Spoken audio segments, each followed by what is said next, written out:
Okay, we'll get this thing started. Marcy, Kenny, hello. How you doing? Happy Friday. Yeah, Twitch is fun.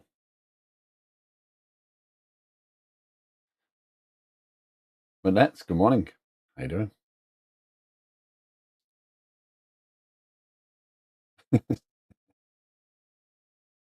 Marcy. Yes. Yes, I am. Okay.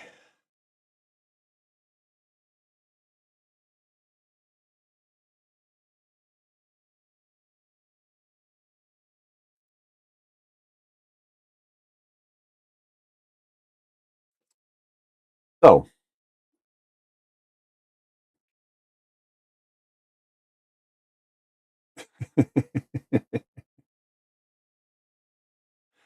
wow. The idea of jumping. Wow. Might break something. Ramblingy. Hello, how you doing?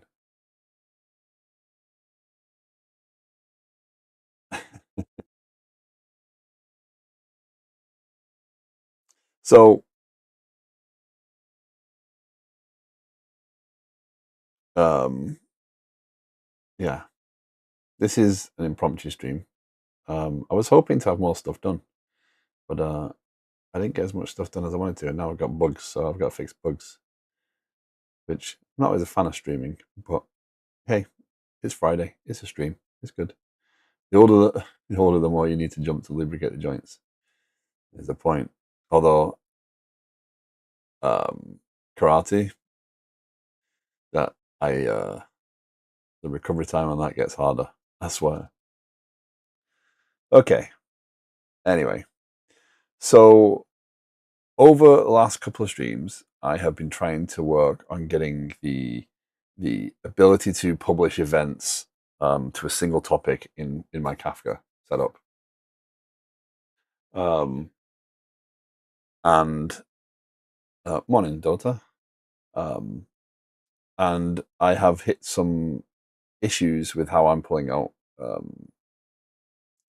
Kafka information. Um, so yeah, I've got to bug fix this.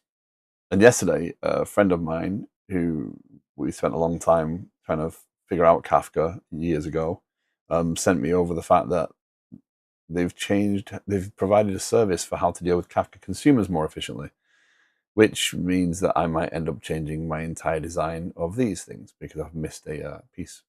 So that's good.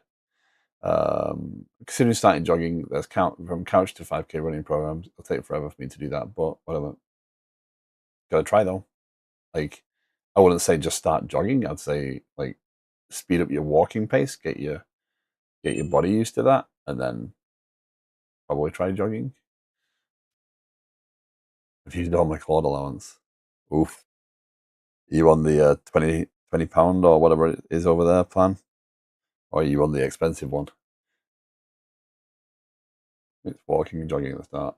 I'm not talking fast jogging. Yeah. I can walk at quite a pace, so I normally just speed up to get my heart moving more. From 5K to couch would be a real challenge for me. I'm not a couch owner. Oh, yeah. The 5x token of the $100 or £100 plan is if you use it that much, that's the kind of sales pitch. Make you want to use it more. Um, anyway, so what I'm hitting right this second is if I start up the receiver for the tasks, I'm getting an error because it is trying to, if I remember correctly, uh, yes, okay, same error. Okay, it's trying to pull from the Kafka configuration um, the envelope, the event envelope, and the way that the Kafka is configured is that I don't want the event envelope. The message is going to be an event envelope of GitHub branch created. So I want this method to go through. So I've missed something in my configuration. Now, when I was testing this, envelope topics, consumer sample envelope receiver. See how that's that? It doesn't care about the envelope. What should happen here is it should take this type in event receiver, and yeah, that's why it's failing. Yeah, I missed that part. Yep, that's why, because I'm not actually trying to see if it's enveloped. That's awesome. Yeah, gotta fix that.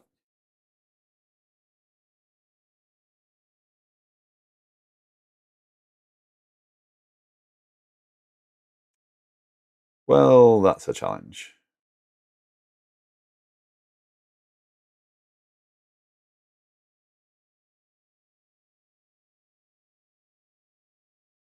Actually, it's not. Hold on. Invoke add event receiver. Array find add event receiver. Get generic arguments.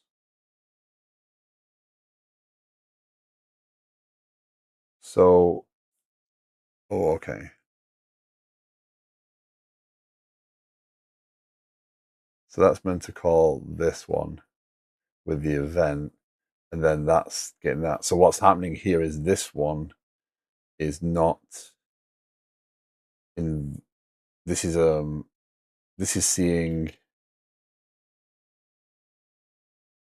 envelope event envelope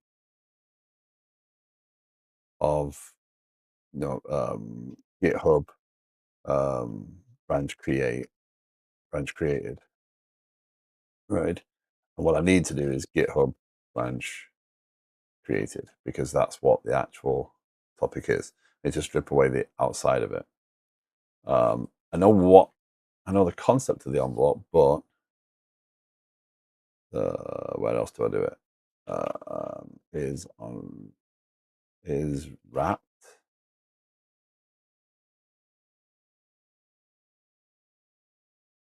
requires wrap.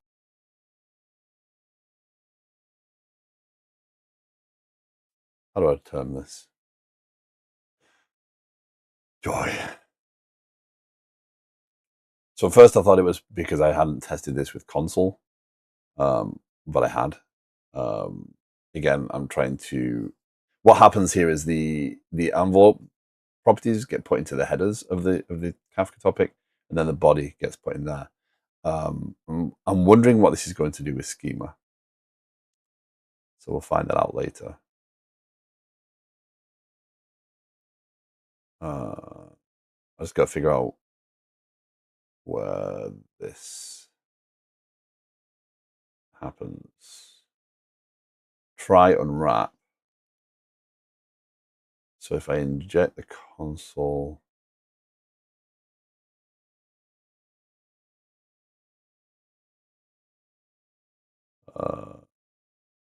add event receiver.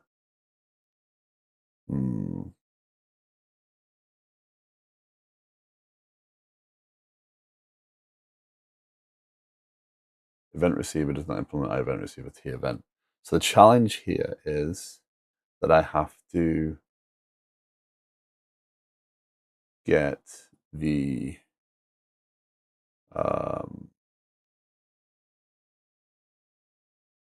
event receiver. I'm getting generic arguments. So let me clarify that one. What I'm doing is I am saying, here's a receiver. Say, okay, get the receiver, and then take that and make sure it implements iEvent receiver, and then get its generic arguments. Take the first one. If I somehow have multiple there, that's because I could have other interface things there. Get the generic arguments of that, so that will give me this.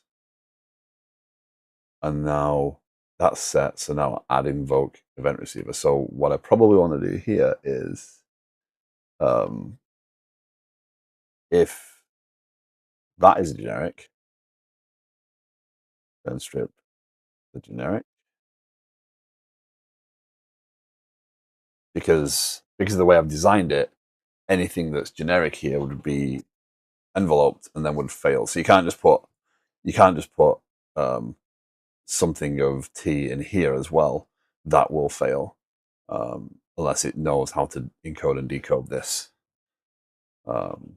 Yeah, that won't work because what happens is when that gets serialized as a type, it comes out as event envelope. I think it's that or that something, right? So it doesn't know what that actual type is. So it takes a little bit more to deserialize that. So if event type dot is generic type,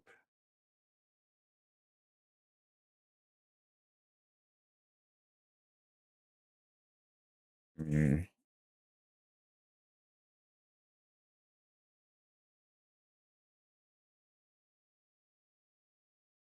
invoke add event receiver.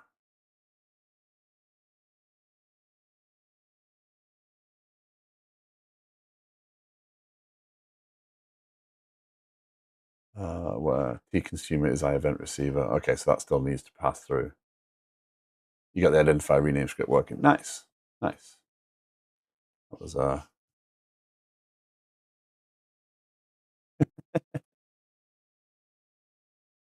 you've grown a lot in 8 years. That's what you got to remember. If you're looking at past code, you can't judge yourself. You are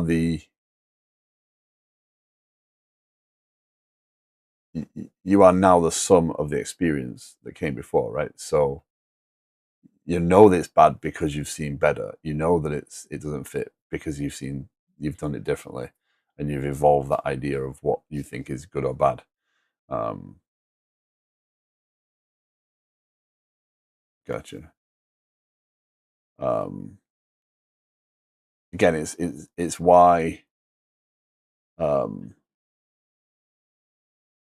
when you're building software, if you have a team of people who have only been developing software for a year, you will develop software that looks like it's been developed by people who have only been doing it for a year. And I honestly don't think AI is going to mask that, but AI is not necessarily going to hide that fact. Um, the code base is going to be less mature because the decisions being made are not made with experience. Yeah. So actually, I need to do that all here. So if T event, if type of T event is generic type, actually, um, the code for this really is in foundation messaging events envelopes here. It's really that.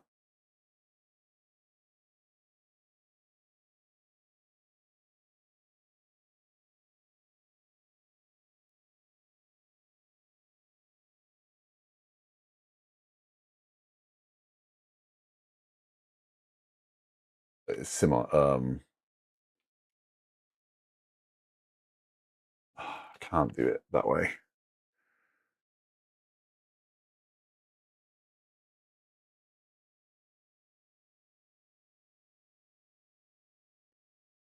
Renaming makes it way easier to read that old copy code. Yeah. Again, you know, reading. It's easy to read code and reflect. I don't think you should be. I don't think you. It's crappy by today's standard. It was good by that day's standard, and yeah, I think to me, I use looking at old code as a uh, look how much I've learned, look how much I've changed. Um, so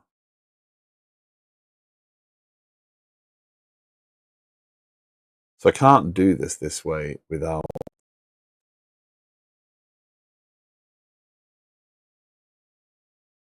Well, hold on. I've got two choices here.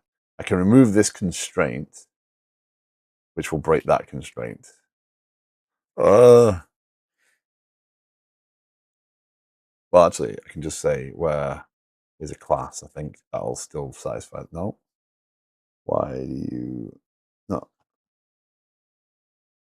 get required service T consumer? What? How do you care? Let's get required service.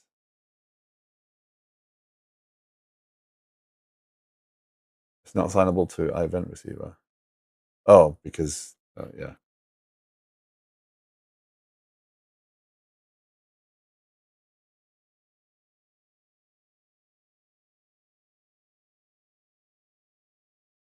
Ah, this isn't good. Ah, because that has to be a consumer T event. So basically, oh no, no, no.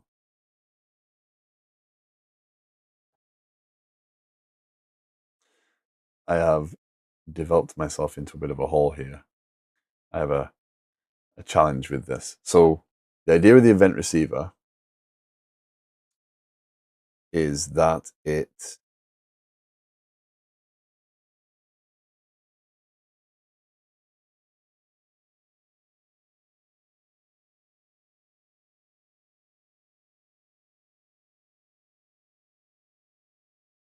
hold on, this actually works though. This does work because I do it here.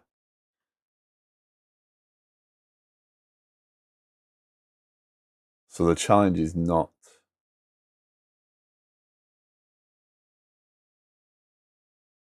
yeah, the challenge is not actually there. The challenge is, so the code works because it genuinely is a receiver of that type of event. The challenge is how I get the topic that it's going to bind from. So um,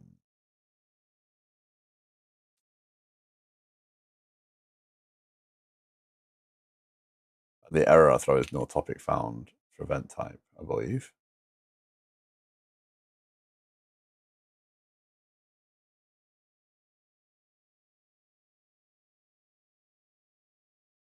Right? Let me verify that before I start making wild claims.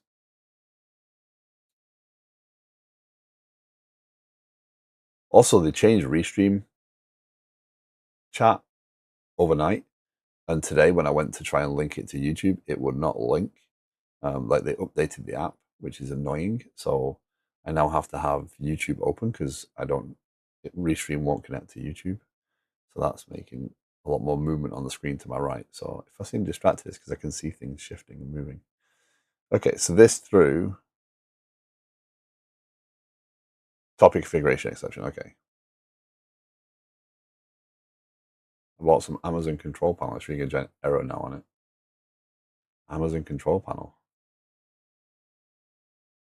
How often previously working software like that is just broken? Oh, okay. I mean,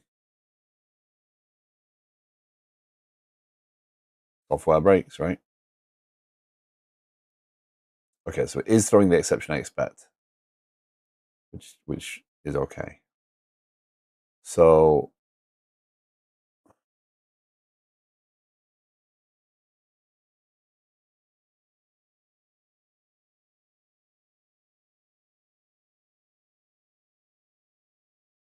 basically, this is the one. This is the wrong one, right? Um, this basically, if I make this, if I do, so I can flip it and I can do that logic outside of this, or I can say, okay, well, it's a generic. So what's the internals of the generic, right? That's probably a cleaner way of managing this. The problem is that it hides that behavior then, so I don't make it very apparent that it will accept that. So where do I want to be deliberate about this design? I don't think there's a good place to do it. Um, this is a challenge. I'm building this library is being built to support me with Kafka, but I've got to be careful of when I make it super specific to my use case versus flexible. And in this case, if I do it here, I enforce the assumption that if you give me a generic, that it will just work.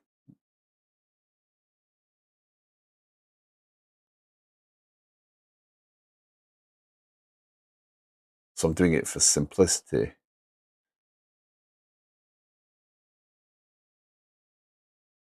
Hmm.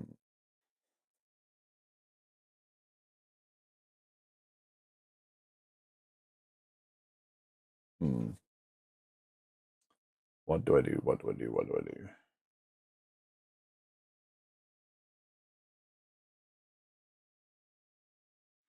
Because I can flip this to say, okay, well, the event receiver understands that there's a nested object in there, so it's going to get it. Or I can put it in here. And I don't think either of those make much of a difference. Because basically what it'd be is get type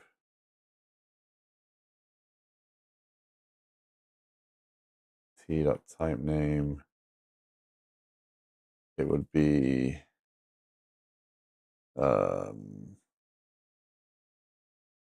is generic type. Um,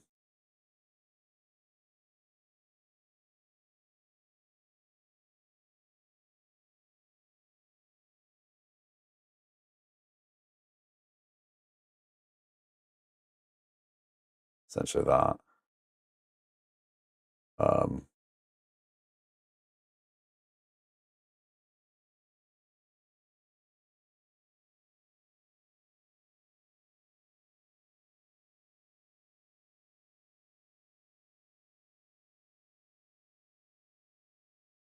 so I could achieve it with that,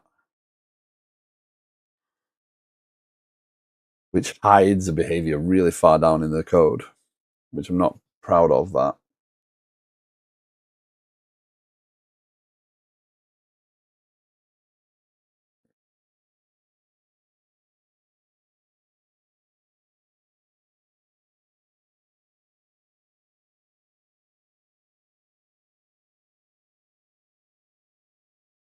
What could I do here?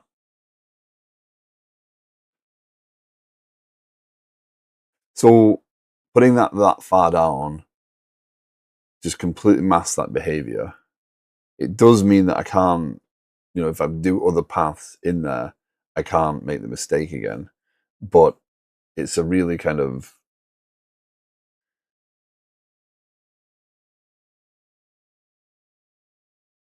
it's not very deliberate, right? So you would read that and be like, why do we do this? And it would be confusing. So I'm probably best doing it at a higher level to make it more easily understood that that's the purpose. But even here, well, if I can't change this code unless I rewrite this entire thing, right? Because I've got to say it's a consumer of T event. And this does work in the path of I specify the topic name. So this works if I have a topic because I don't need this part. Right? Um,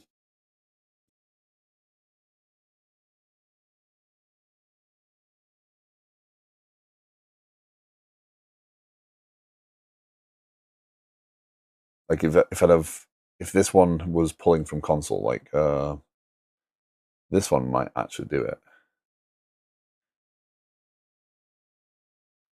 Yeah, this one actually might do it. Receivers, do I not have? Oh, it's just using console. It's not using a receiver. Fair enough. Uh,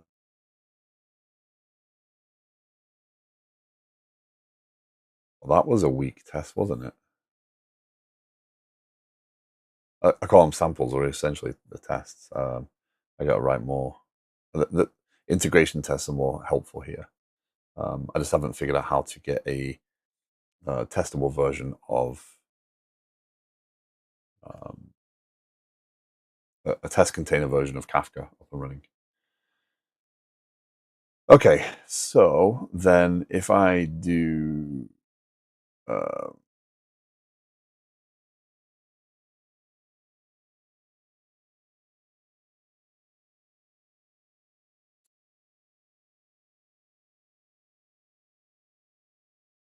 what happens if I do this? Private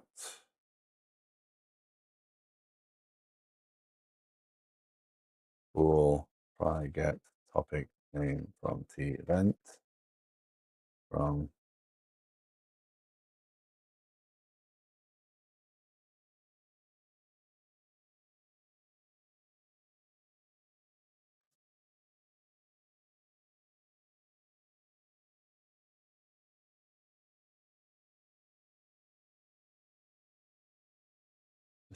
this is going to be interesting.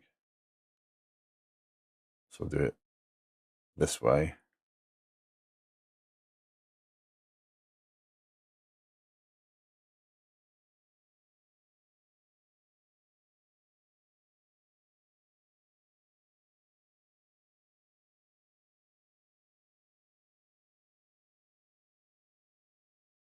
Oh,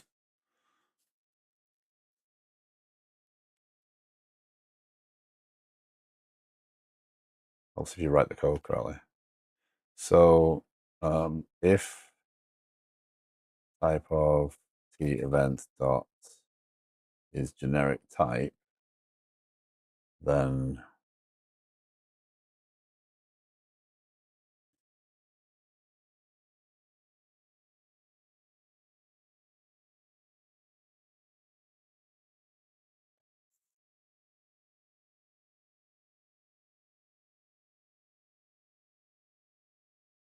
so if we get the type of the T event, and then we do type how I type type equals type dot is generic type um,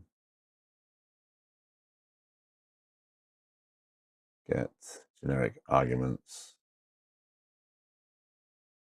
0 else type, and then here we get rid of that part and we use type there.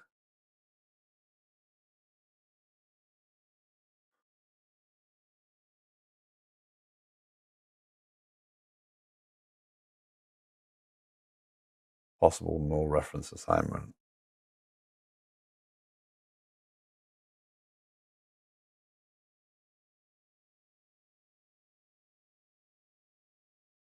Thank you for the follow.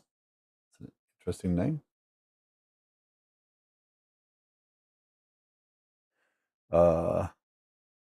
Possible null reference. Yeah, we'll cross that bridge when we come to it. Topic is always null.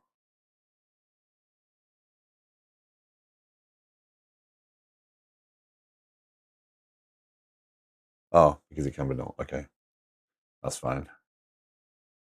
Yes.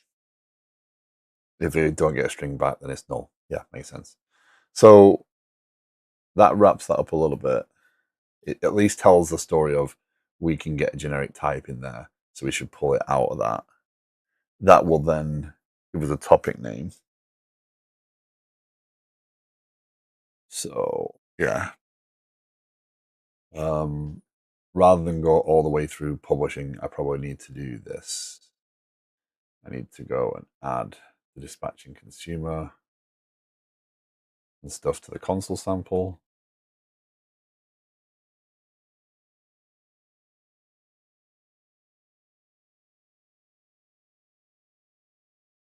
And then copy that there.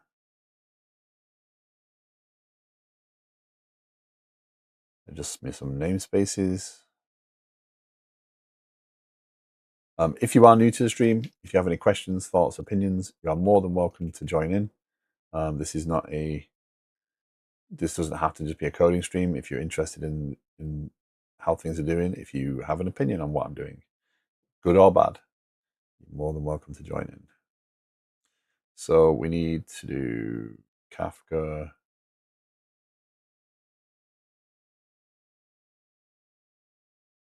So the problem here is one of what? 8599.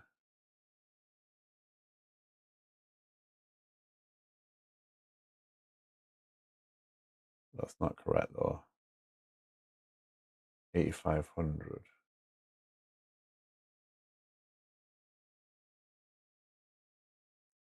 This is easy. This is probably easier to just commit the code than test this part, if I'm honest. Because the amount of setup I'm going to have to do to get that to work is probably not worth the effort. So we should. What did I change it here? Oh, I just refactored and renamed stuff. That's fine. I corrected namespacing. Okay, so it's that. Why did?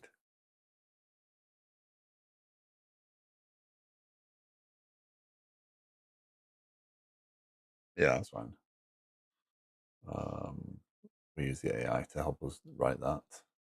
Refactor namespaces for console outbox configurations. Introduce extract. Um,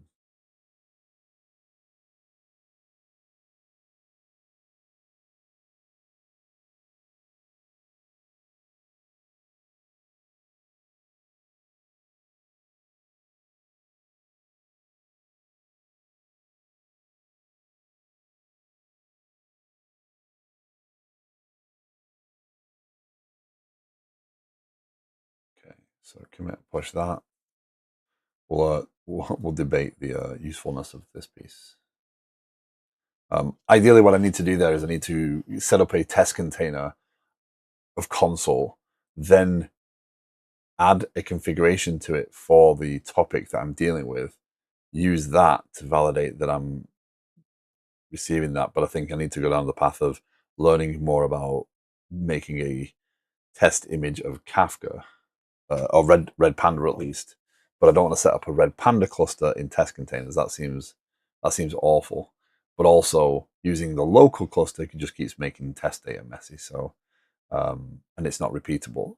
So I've got multiple issues going on there that will take me some time to figure out. Um,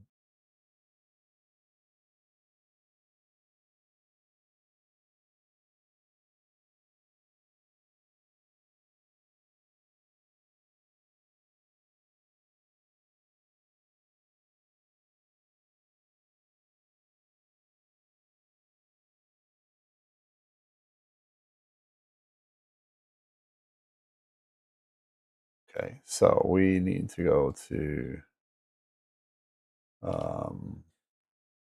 where am I going? Who am I? What is this? This is my account. I'm just going to GitHub to publish that change. Kafka by extensions. This is one of the libraries, by the way, that I did open source. So several of the libraries I've built throughout the course of building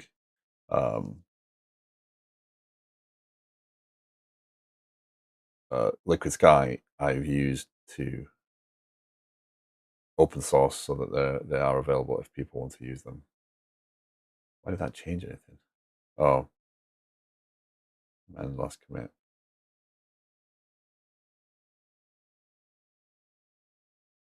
That's going to break that. I'm going to have to force it. That's going to break the moment I try and do that. Yeah. Because I just created a mess there. I'll worry about that afterwards. I don't need to do that right this second. So now I can create a release. I'm just doing it on the other screen. I don't need to necessarily do this on the stream, but I'm just going to create another release. Oh no, we don't. 3.3.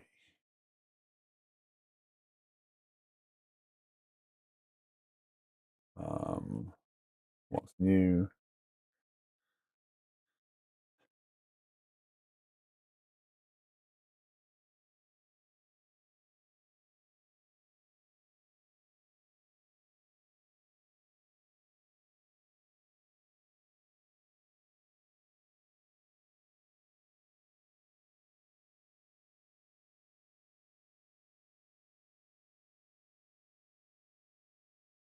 An event.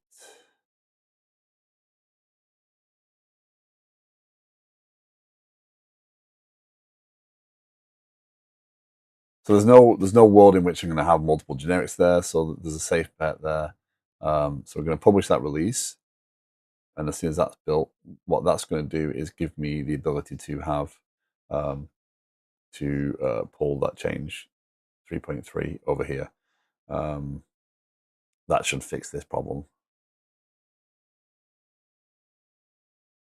And that was failing on a few services because I believe that I'm also publishing incorrectly from over here. So no, it would be event receivers that would be failing.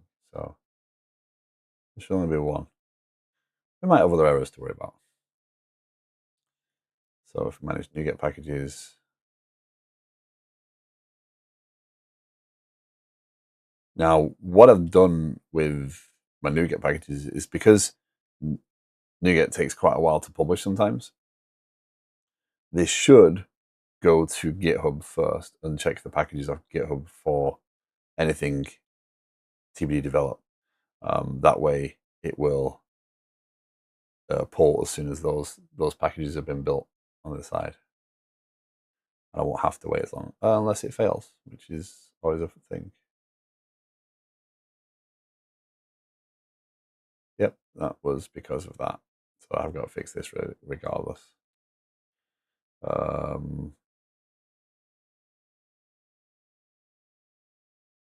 Update.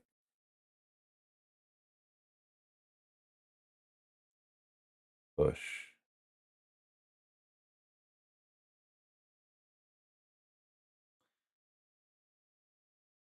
There we go. Okay, so I'll go back to that.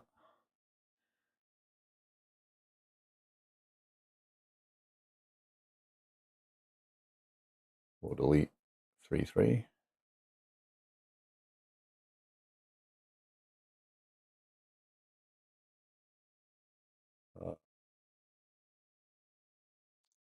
I always forget when you delete a release, it doesn't release the tag for the release. So the tag still exists at a moment in time on the branch, but the tag is going to carry which commit had that was at. So even if you create a new release, you've got to remember to remove the tag.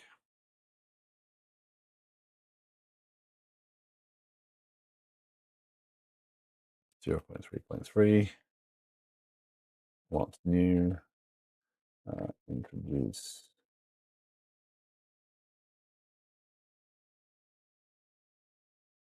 generic.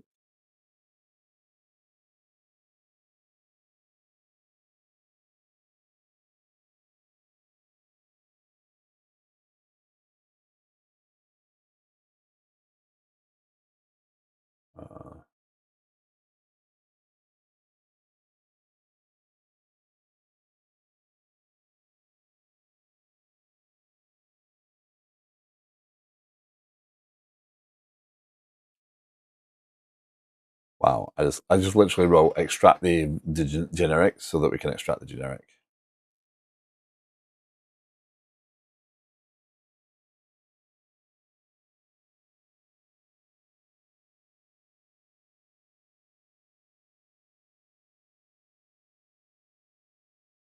So the envelope type concept really supports like just putting some of the data in the headers, which is the benefit there.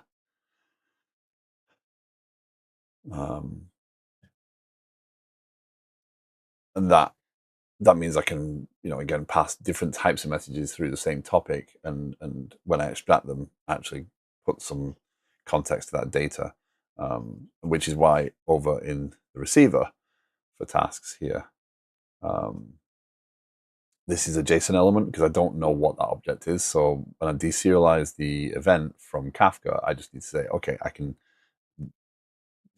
pull that thing as a generic object, and then here try and resolve it based upon the header that's the event name that's passed in the event envelope. So the event envelope has surrounding data. Um, Later on, when I start to investigate Kafka schema, this is going to be an interesting one, and it might break a lot of stuff, but that's how you learn, right?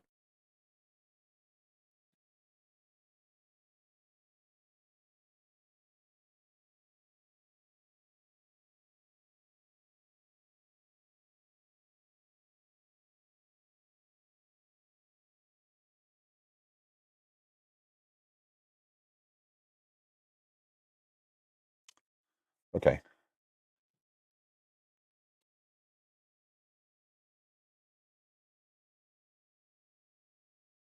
So what I'm waiting for now is I'm waiting for the package to polish. Hopefully 3.3 will arrive here soon. Oh, it still failed?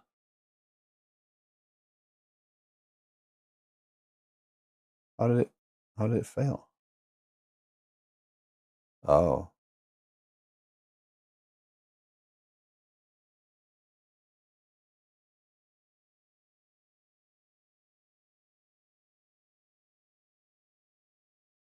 my NuGet token has expired.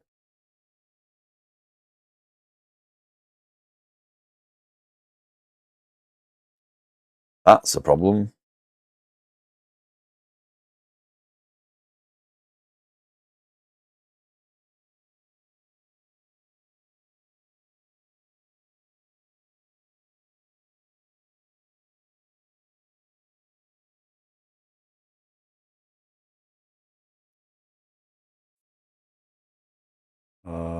API keys.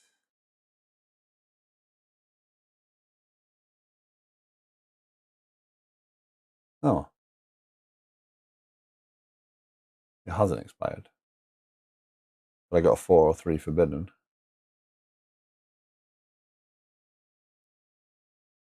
on this one. That's concerning. Oh, hold on. No. GitHub package service that failed.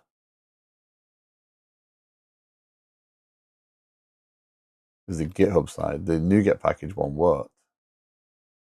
So I probably have version manage packages.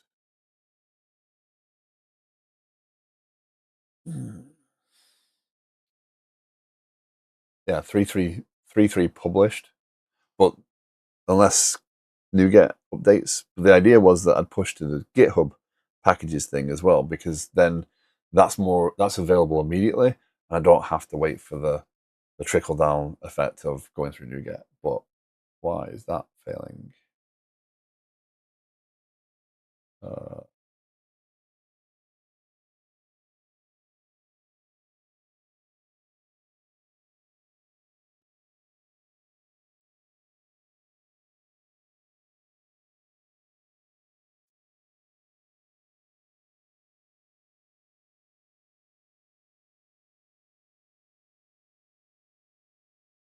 I like the idea that my package has been downloaded. Oh wow, that updated. Did that roll back?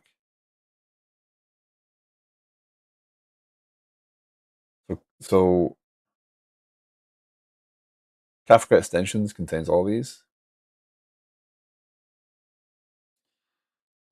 Sorry to interrupt. I started working as a software engineer for almost a year now, and I found myself unable to code without AI. Is there any way you can suggest I can get detox from AI? If I stop using it at work, I'll fall behind others in terms of speed, but slowly I'm realizing I absolutely cannot write a single line without AI. Thanks for your time. Not an interruption. Um,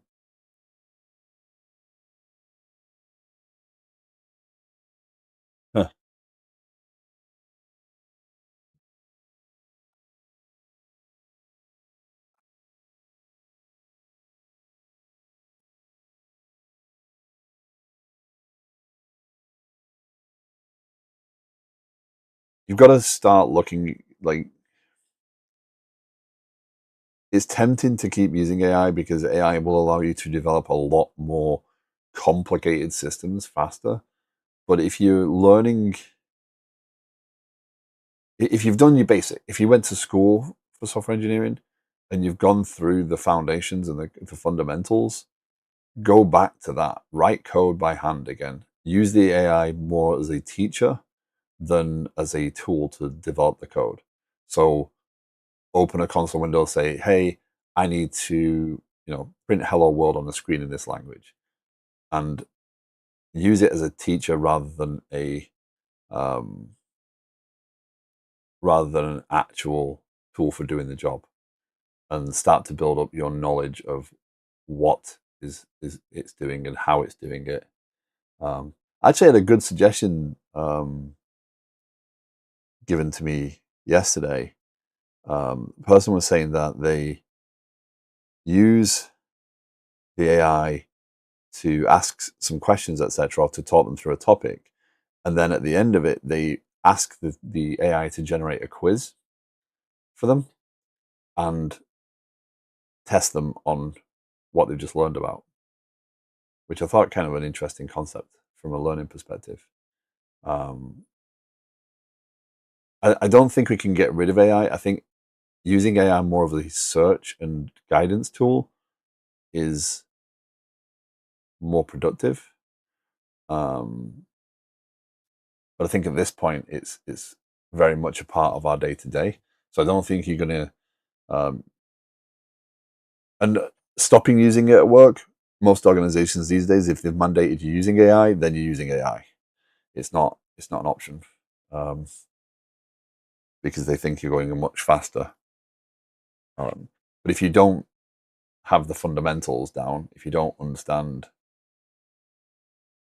how to write code, then it will be much harder. If the AI tools go away or you have issues to solve that you don't know what you're asking of it, I think we're going to see a lot more difficulty there in the coming years.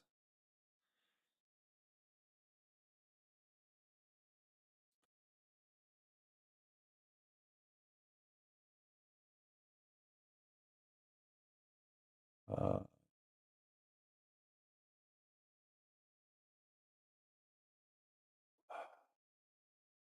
that actually fail.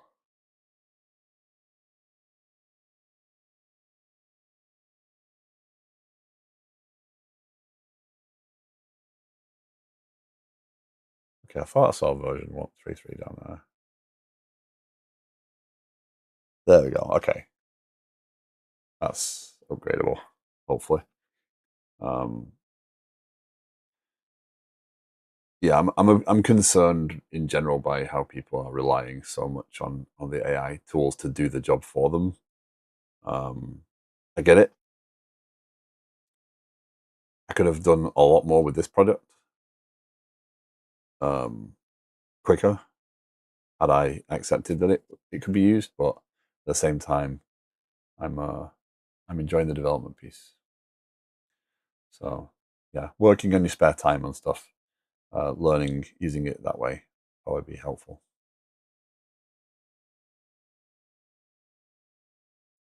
And if anyone else has got any other suggestions, please feel free to add them. Okay, let's see if this builds and runs. If this builds and runs, then we're moving on. This will be great because what I'm trying to get to. Oh no! Don't do that to me.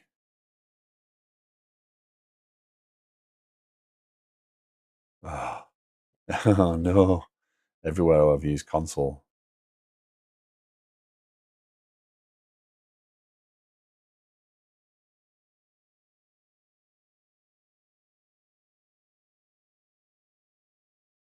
Oh come on!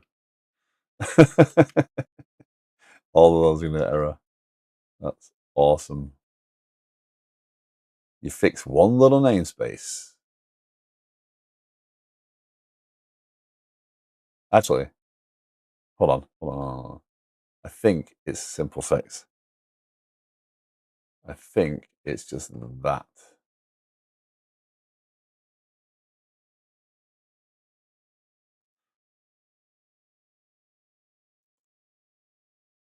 Might not be as bad as I thought it was.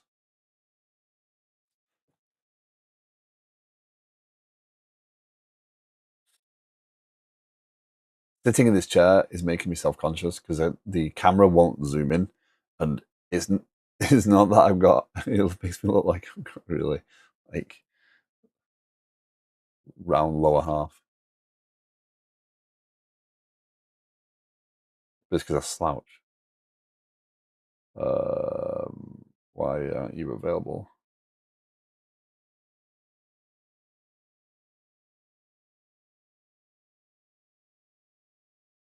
What? There's a project I want to learn from. I write rules. It's persona as teacher, explain how, etc. You can find a lot of examples for it on YouTube. Yeah, but and again, I don't. I like using it as a guidance tool rather than a tool to do the work for me, because I think I learn more about it that way. Um, and I do think that AI in that respect can be much better because you know we used to have to search Google and find Stack Overflow answers and filter through. And if we didn't understand the language we were using, we didn't understand what we were asking about, we struggled to find the right answers.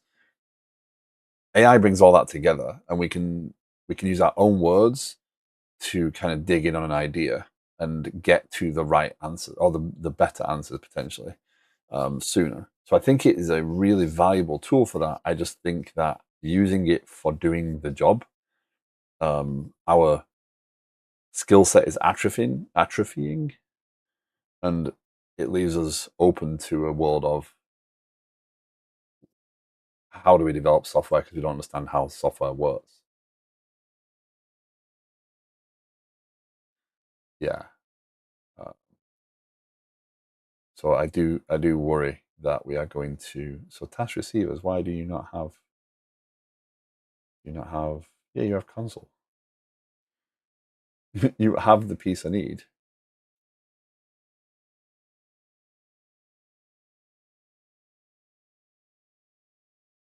Are these all breaking now, or am I just imagining things?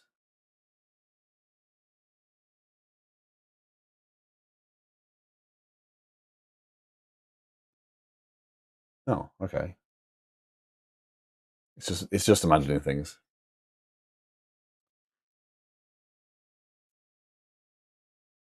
Come on. But A is doing my update work on the MK Docs material where I put a lot of images and text in today. Uh, yeah, yeah, I can think it can be helpful. Oh, why are you not working?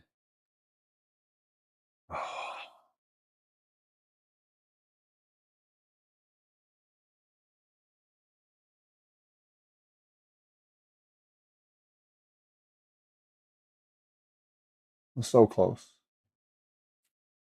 I'm so close.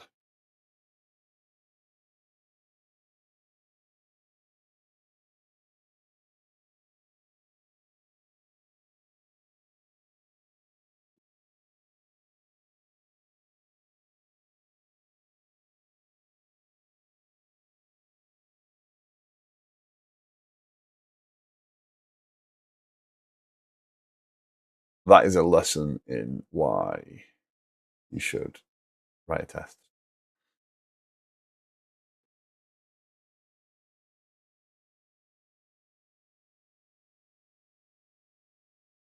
So this did not do what I wanted it to do.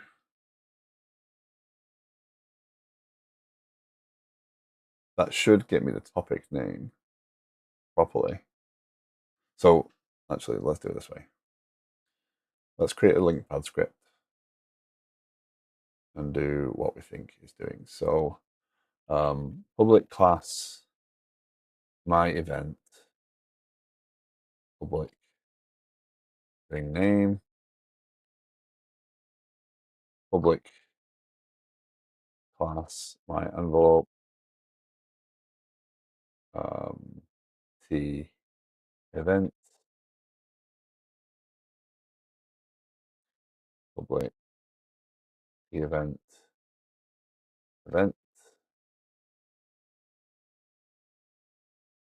Doesn't matter what I do there. So if we have um,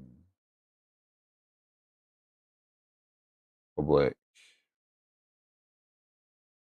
void do something the event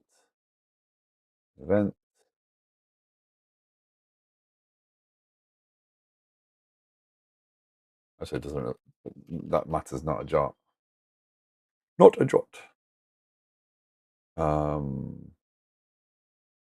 Then we want the code from over here, validate what we're actually seeing.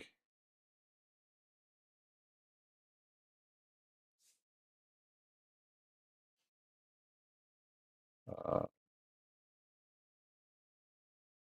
let's do it this way. Type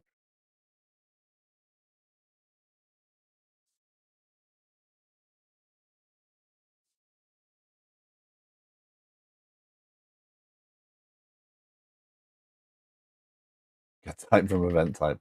That's a stunning name. Var type equals do something.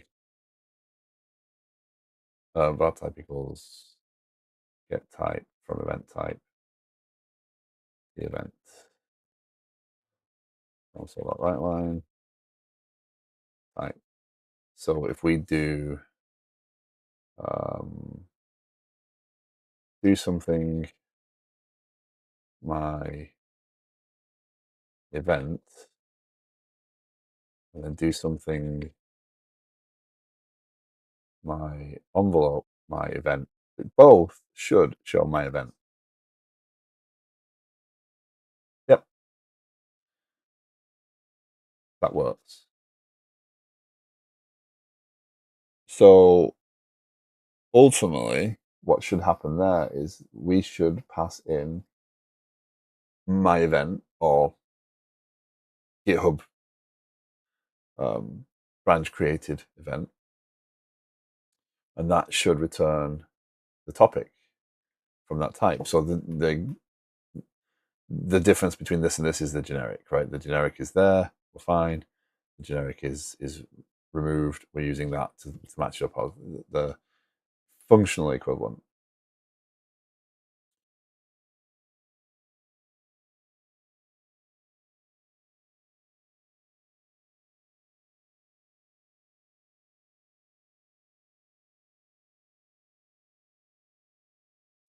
So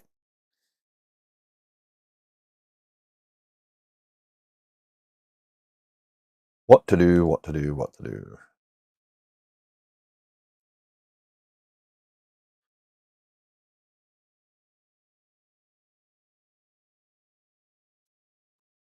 When we started this up, we saw the same problem as before. And the receiver is event receiver, event envelope of JSON elements. And this would be what I just tested.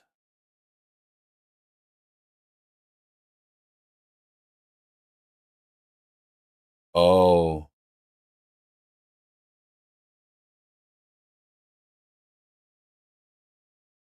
oh, that's the missing part.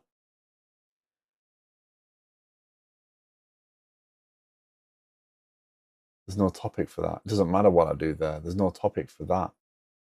Yes, this needs to be this can't work. This is great code. This works perfectly fine. The problem is it doesn't account for the fact that I don't actually know the type.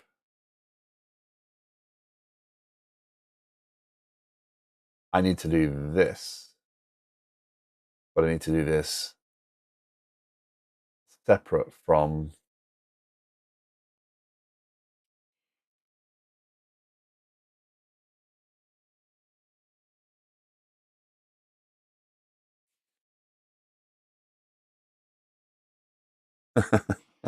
okay, okay, okay.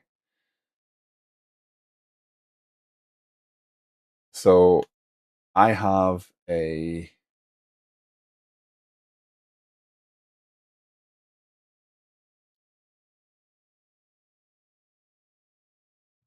how do I describe this one? I'm trying to describe it because it's helpful for me to kind of get this out there. But the the way that this configuration works is I create receivers. Receivers are basically my wrapper around a console, around a Kafka consumer, because each one gets set in its own task and it's off to listen to the events happening. What I'm doing here is trying to infer the topic name, given that I have a Kafka configuration. I infer the topic name from this. So what I've expected to see there is that it couldn't find a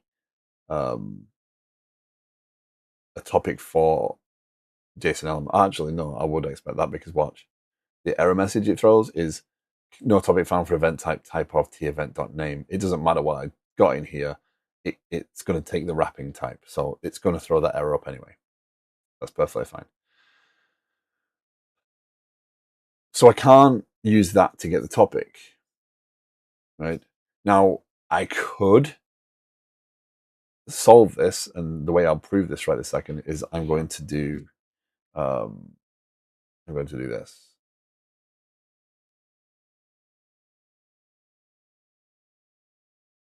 Actually, watch.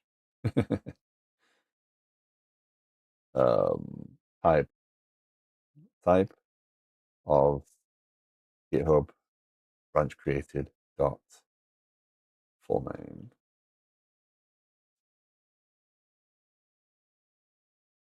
That should work.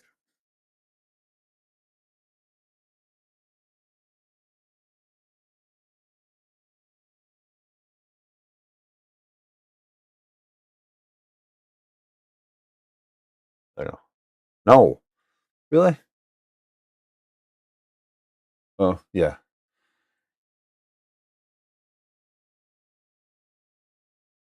Actually, that's because the this isn't registered. Not because anything else isn't. So workflows, workflow configuration,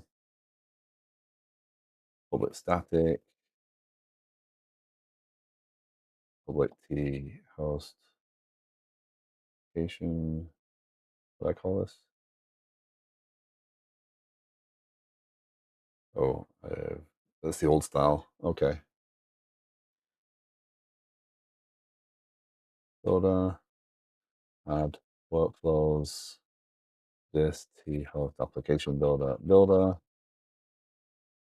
where T host application builder is I host application builder.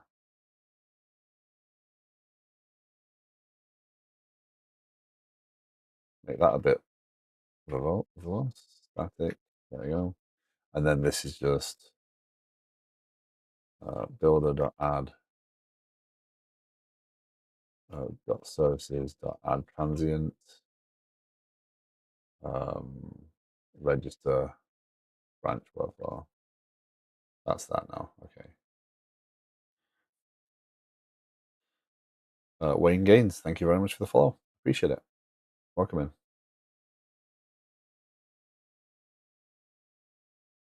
in. So again, the way this is working now, you can see it's starting up differently. Really? Unable to resolve register branch workflow. Oh, code doesn't just magically wire itself up. There you go. It doesn't just magically work, right? As much as we might want it to.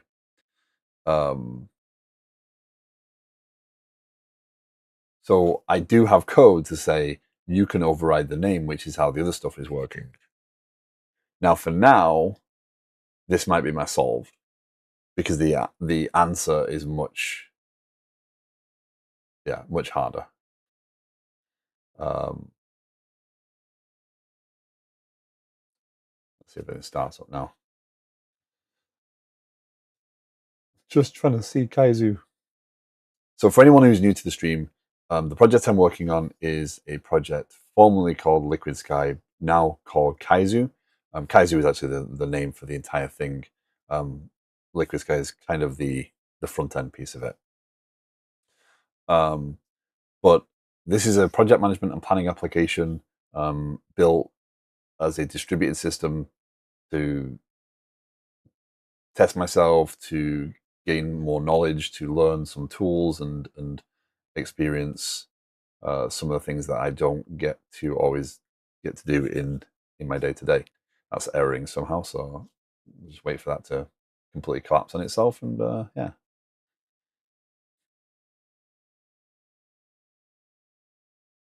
Unable to resolve iProducer while attempting to activate Kafka Publisher.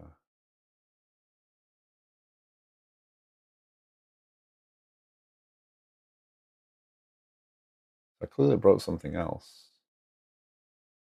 Um, so yeah, this is Kaizu. Oh, this is Kaizu. This is Liquid Sky. Um, it's a large system, but if you have any questions, thoughts, opinions, you want to know more about the technologies or anything like that, you are more than welcome to ask. I'm happy to talk about it. Um, Even if that's a terrible system, I dislike the way it looks. That is also okay. So the GitHub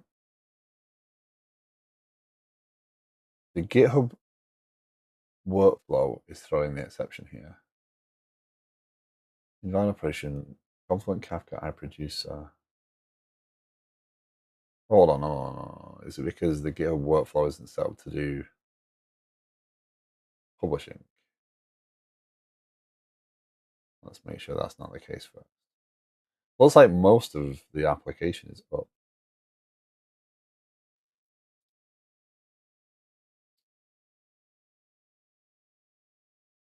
An outbox publisher. No, it's set up to publish because we have been using publishing.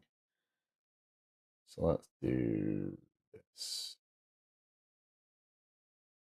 Let's start this one up in isolation. Let's see what happens.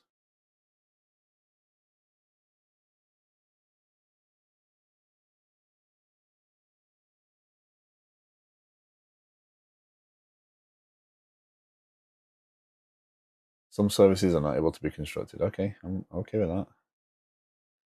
Exception count. Transient implementation type. Unable to resolve service for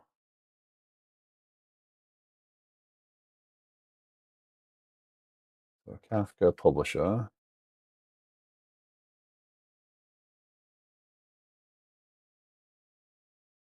iProducer. Oh.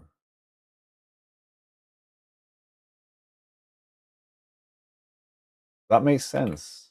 That makes sense.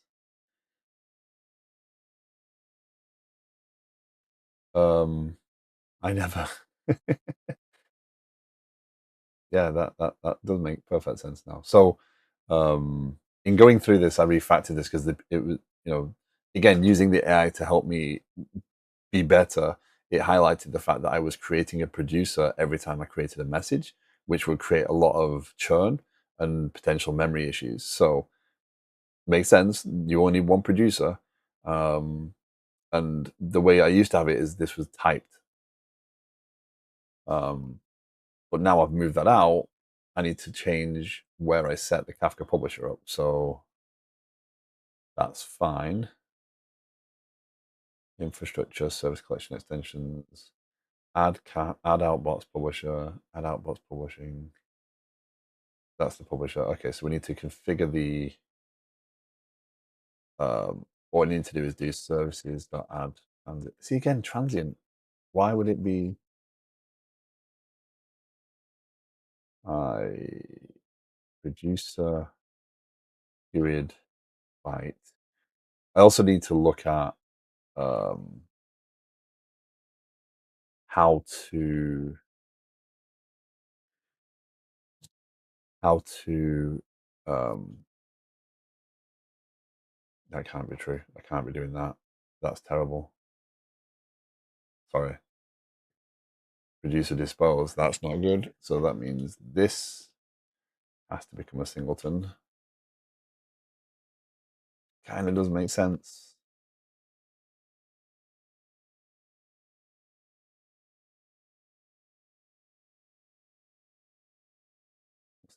So then this will dispose of this. Um, life cycle management. That should be interesting. But we need to now do no, can't call it that. X. So I need to look at the history of this.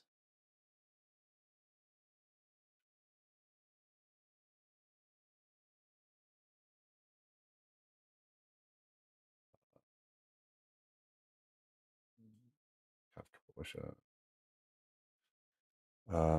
Git show history.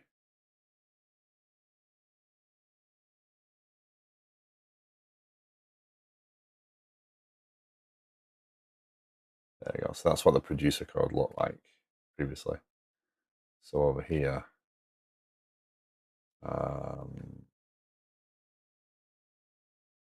grid byte. There we go. So X, right? So we need var configuration equals X dot get required service of Kafka configuration. Var logger equals X dot get required service.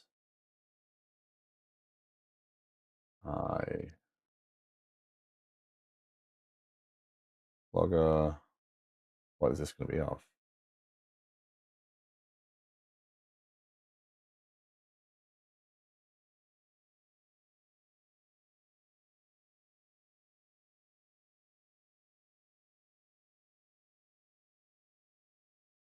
We'll go with that.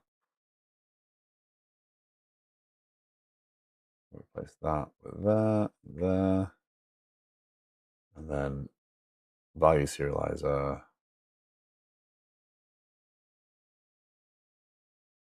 That's going to be interesting.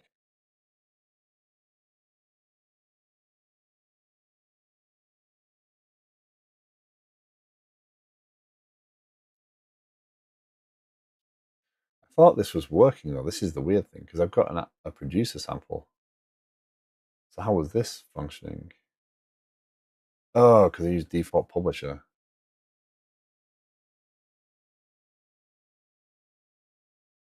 which does which I did that in. Yes, okay. Interesting. Okay, so this does work. That's fine. Let's replace that with that.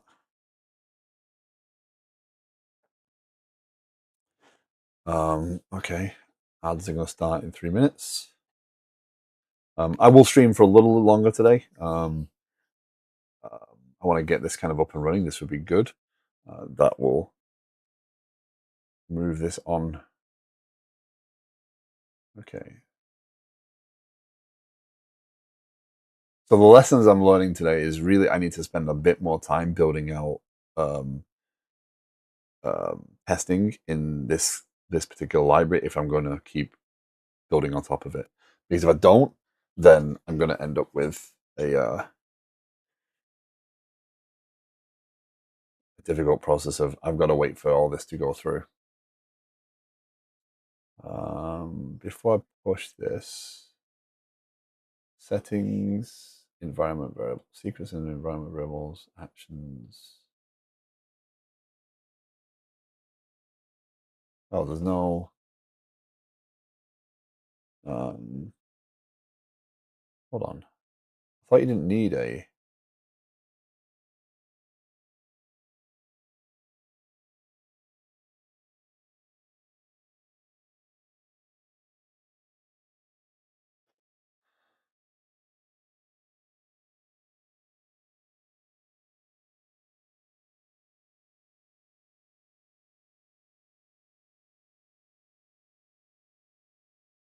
Oh, okay.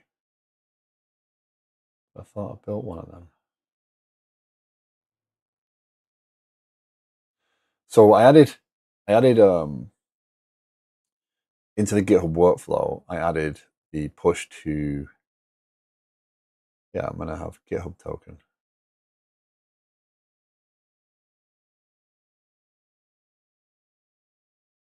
Yeah, GitHub token. Where's that coming from then?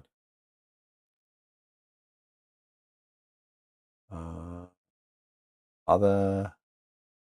There's no global.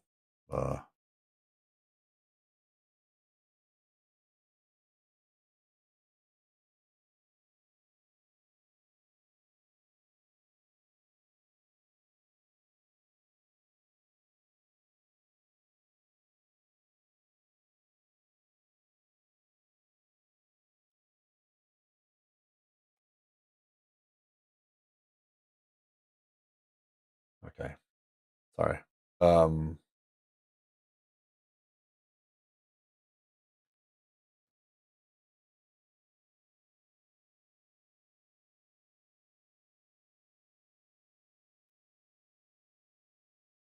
to push to GitHub, you could have a key, and apparently I didn't configure that key. Classic token.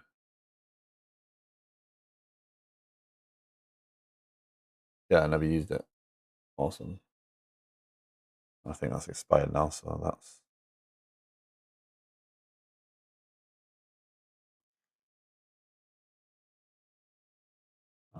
regenerate token expires. Read packages.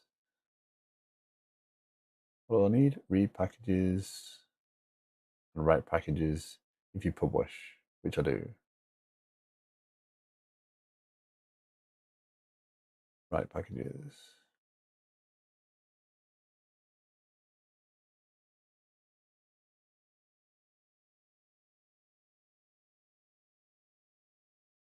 Okay, so then over on the other side, I don't want to show this because obviously I'm um,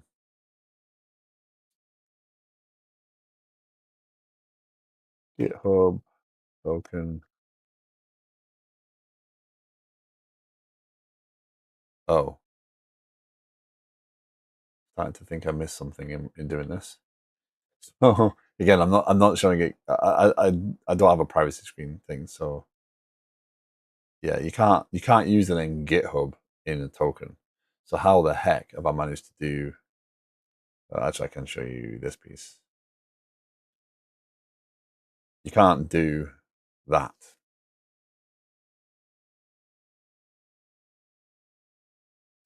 Do you accept that?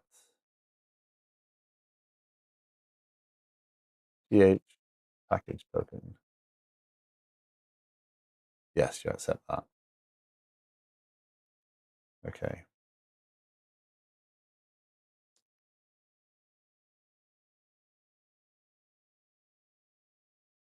So if we push that first, update workflow or the reason I'm trying to focus on this piece right this second is those NuGet packages could take 10 minutes or they could take an hour. And if I'm sat here waiting for an hour, I can't run the application until that's done. So yeah, but this will fix it for everything. So that's uh-oh. Refer to Kafka publisher's registration, add logging for producer.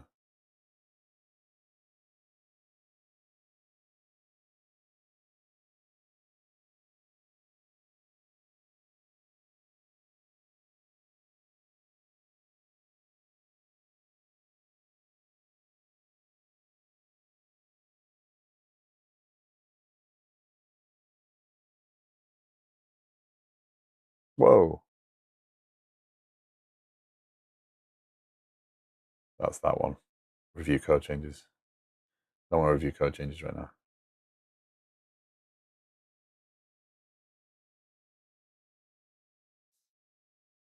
Okay, so let's commit and push that.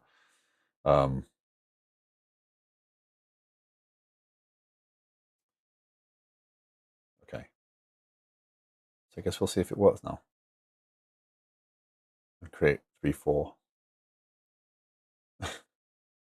We need more releases, right?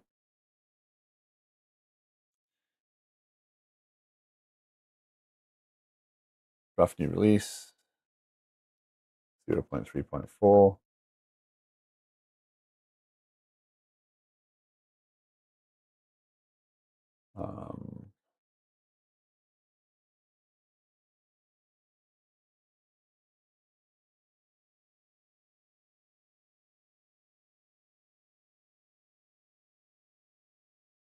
So um, the default publisher will just immediately turn around and try and publish. It just kind of abstracts Kafka. Um, that one would have actually worked had I been using it, but in the outbox publisher, I save it to a database first, and then outbox. So yeah, that's what was missing there.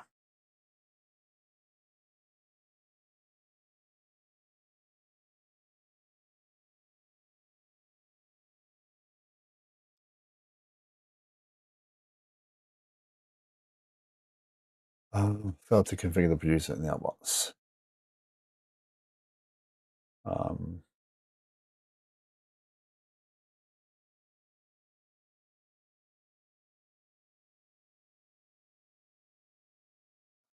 I remove.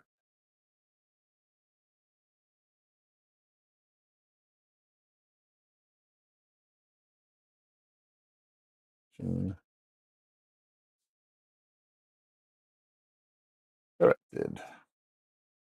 Publish release. Let's see how this goes. Hopefully it'll go to GitHub and then it'll be more accessible.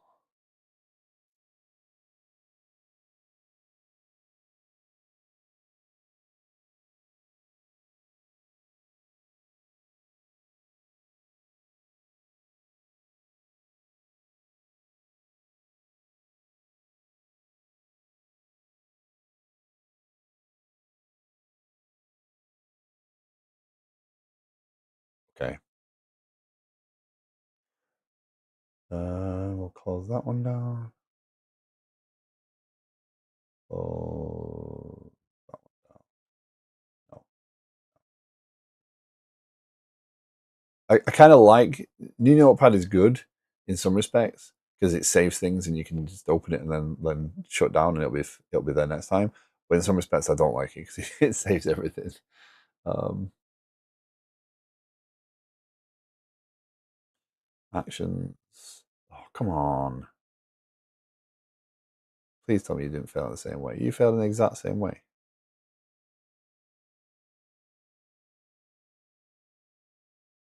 But I configured it.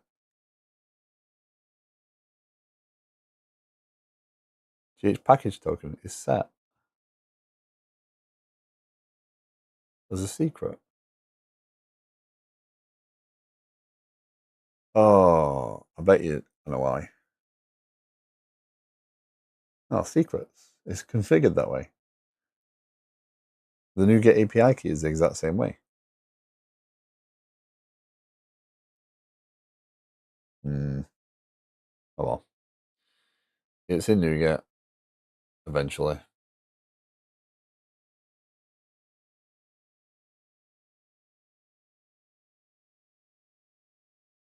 Can't really keep fighting that one. Actions.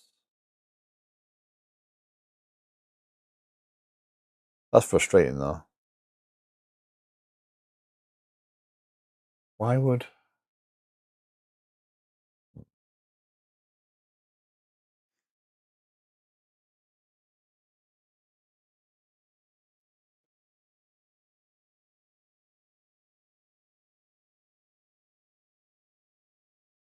so in this particular case, not having integration tests, not having any unit tests around some of this stuff is just going to cost me time because I don't want to pull it in that GitHub. I don't want to pull the Kafka library through into Kaizu. So I'm costing myself that time. And had I been testing some of this stuff, it would have been less painful. Not guaranteed, but yeah. So now I have no choice but to wait for that to update to version 0.34, which could be a minute, it could be an hour, which is annoying. Uh,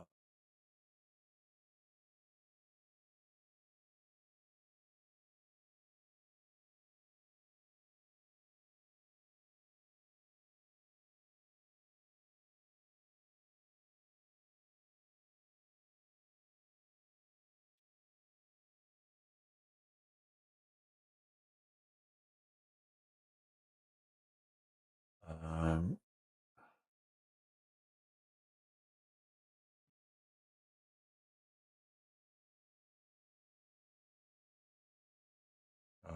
Okay.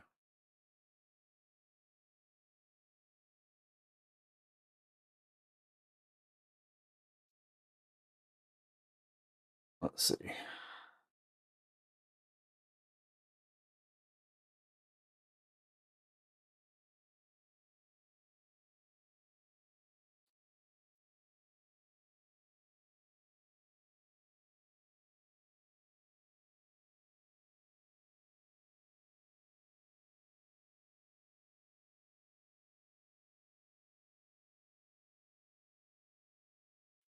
Oh.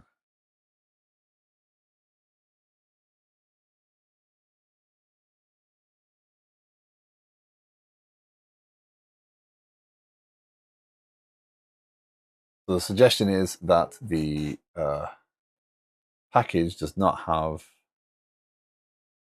uh, the right permissions to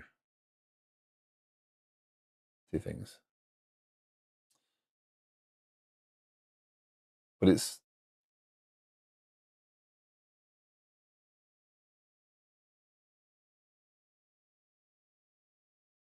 uh, that's why would I need missing repository URL in CS Proj for first time publish. It is a fine grained. It is a personal. It's a classic token.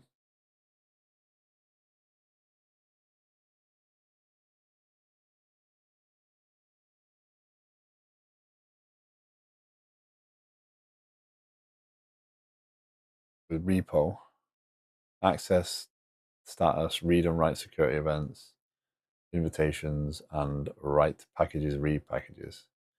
That's all I need.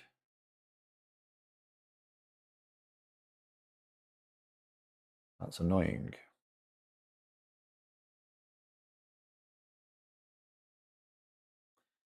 Pat owner needs write access to the TB develop org, and the org must paste the current error, and I can point at one.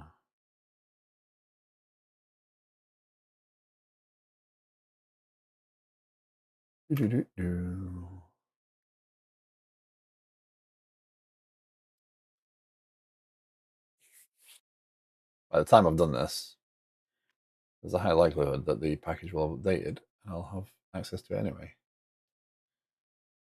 So refresh that. There you go. So a challenge for another day, eh?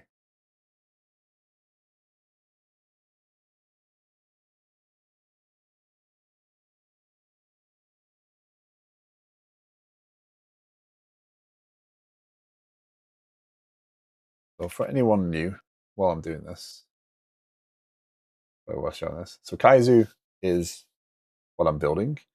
Kaizu allows me to, or the design of Kaizu is meant to allow organizations that are planning ideas, they have initiatives they want to undertake, to take them through from idea to planning to implementation and to delivery. Right now, I'm working on the delivery part by introducing GitHub integration so that PRs and branches, etc., can be linked to tasks, and we can then see the progress. So by the time we get to delivery, we can say, "Yep, this is being done." These screenshots need updating because they've got a lot more involved since then. Okay, so does this start? Is the question. If it starts, we're good. We verify the receiver starts without issue now. Does the publisher start without issue?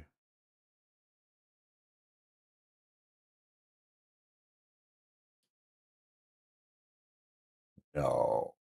Why?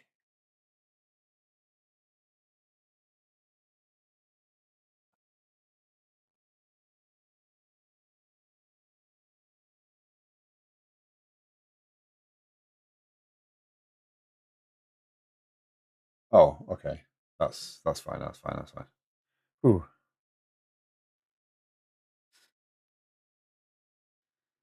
Hi, Tony. How you doing?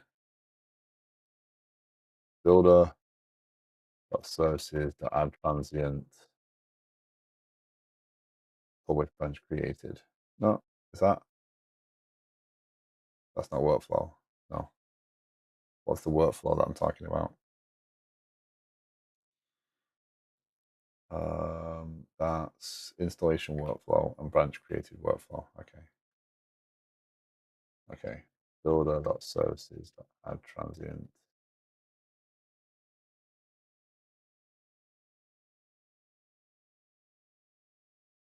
That's more of that problem.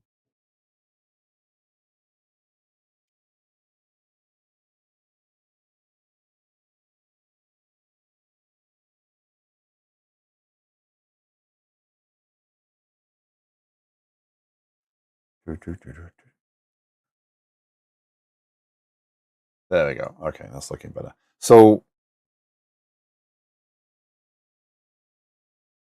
almost yesterday after stream. What's that? Your GPU on fire?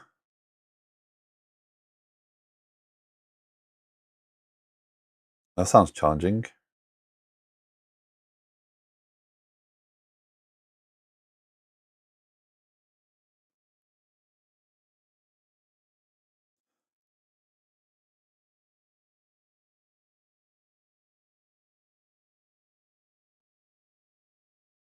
Okay, things are looking better. Let's start the app and see what happens now. That's the only enveloped one, so that should be fine. So the reason the fix for the receivers was to kind of add the name of the event in there is because that sets the key, and it will look up that key. So using the type name was perfectly fine, and I avoid hard coding. But it's not a fix. I'd like it to be a little bit more intuitive than that, but it is what it is. There's a huge frying data center. Oh, I got you. Okay, yeah. My PC is not a fan of having write a backend taking up 8 gig of memory while using multiple call sessions, then let Phil's remote in via. Yeah, that might be pushing it a little bit. Woke up around 6. What a line. Okay, do we have Kaizu? No, come on. Just go well for me once today.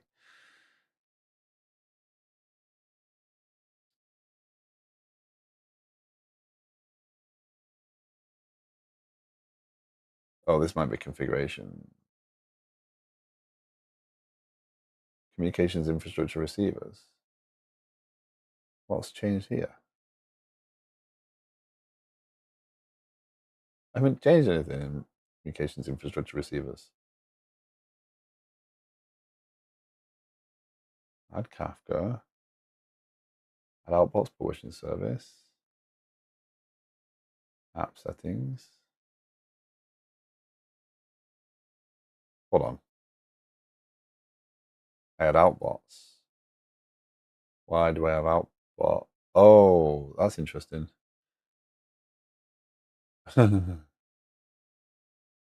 I've got a publisher now that I didn't need before because I wasn't ever hitting the publisher. That's fun.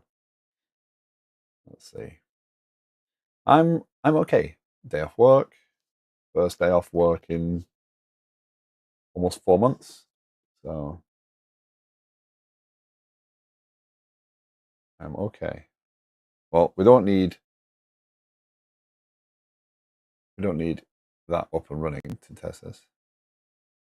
Right now they're under their own they're under on their own bed, not on my feet at the moment.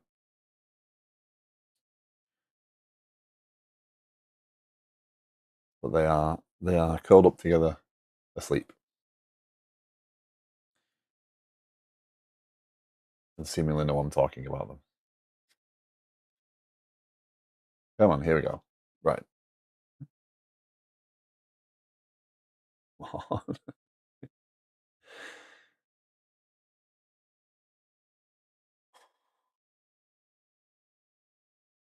Okay, is something else failing here?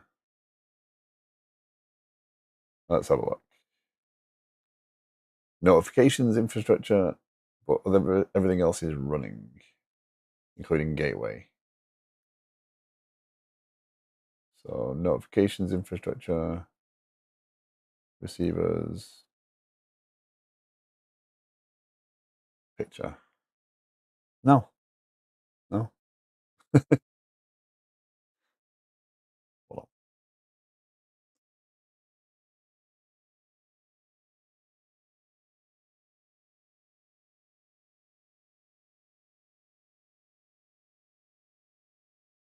That's probably the same thing. That's probably the notifications infrastructure receivers now changed enough that.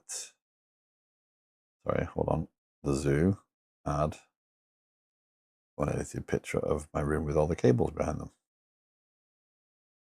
There you go. That's what they look like right now. Let's go and find notifications, infrastructure receivers. I bet you the same thing. I have Kafka configuration with publish. Yeah, I have outbots on there as well. So that just needs to have that. And that'll be fine next time. Okay. So the question still is, why won't this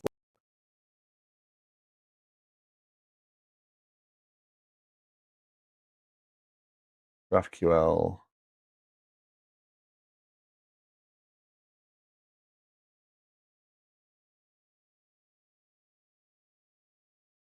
line in a bottle?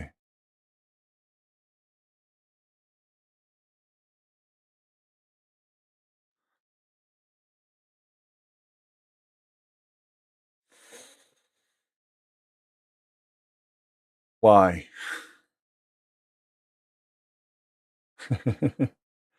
When I finally get the time and energy to organize my room in such a way that Doggo Cam is possible, um, it would take a lot of effort right a second.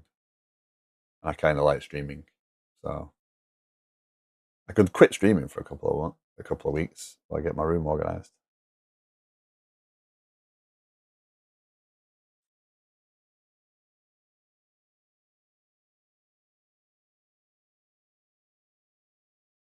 Since there's no good space in here to set them up, so I would have to move things around a lot to get a camera on them. Napalm, good morning. How are you doing?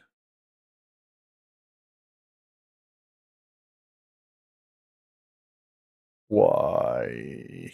Why do you fail? Okay, so this has to be gateway, but it's not. The thing is, it's not reporting errors on this side, right? It's not showing me as having any errors. Let's restart once more. Deep in VNet AKS weeds this morning yourself. I am having a day off work. I'm trying to get Kaizu up and running enough to validate that my recent GitHub changes are working, and apparently it wants to fight me at every turn. But other than that, going well. Debating what I want for breakfast. I'm thinking an omelette with spinach, broccoli, and cauliflower in it.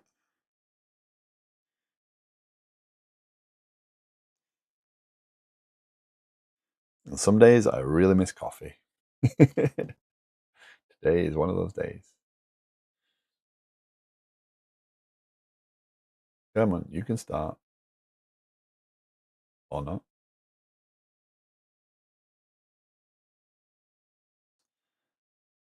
Had the best omelette in Hawaii. Spam, Portuguese sausage, cheese, and green onions. Delicious. That does sound good. Yes.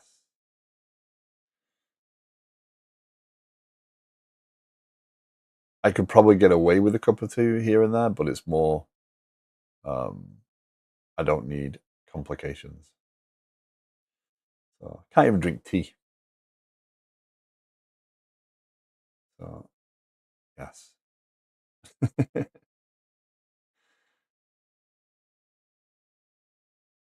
Got to look after the old ticker. Well, I think my choices don't function, right? So I'm good. good with the decision.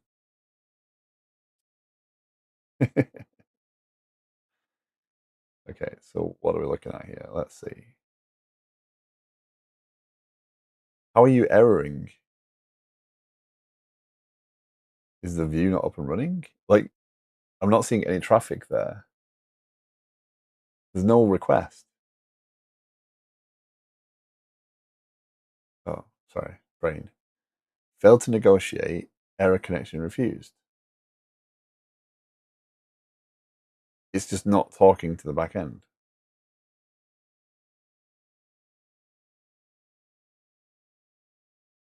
This doesn't sound right. Nitro. Thank you, Stony. I can always rely on you to make me feel better.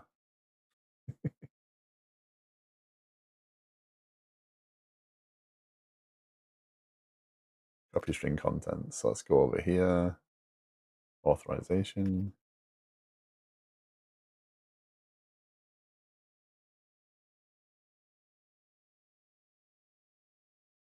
Schema endpoint unreachable. Localhost 7285. What? API gateway 7285. I sent my caramel macchiato out this morning.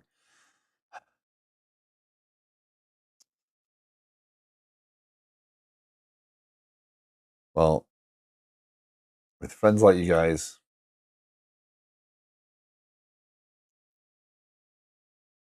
rough.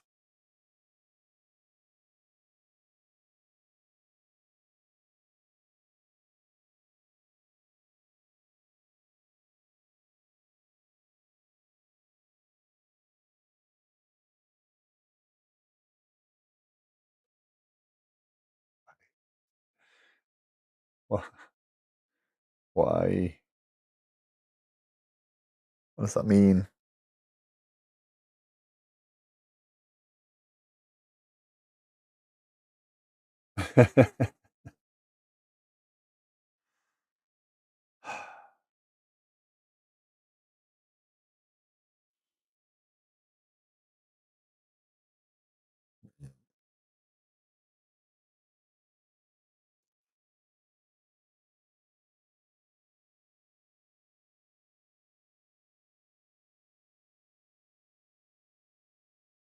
That's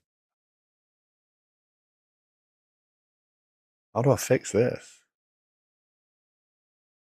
The service is up and running. It's on 7285. Well, actually, if I go to GraphQL, if I go to here, 7086. Oh, yeah, that's fine. Sidebar, I'm not a networking engineer. I really despise this stuff. Can only imagine.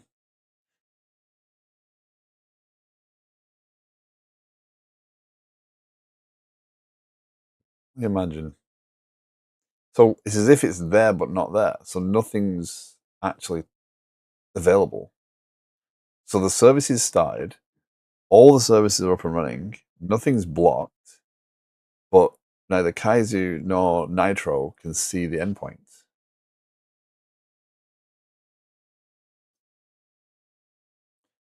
And the gateway isn't actually receiving those requests. Because if I go to console for the gateway,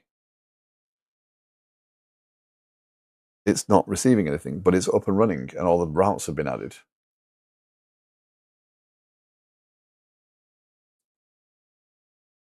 So Samuel, how are you doing? Welcome in.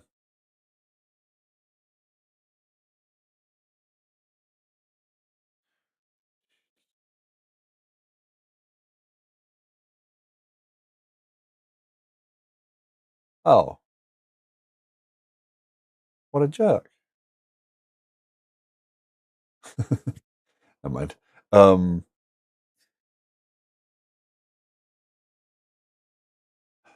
What do I do here? I'm genuinely stuck on what to check here, what to change. Like, what do I even look at? Um,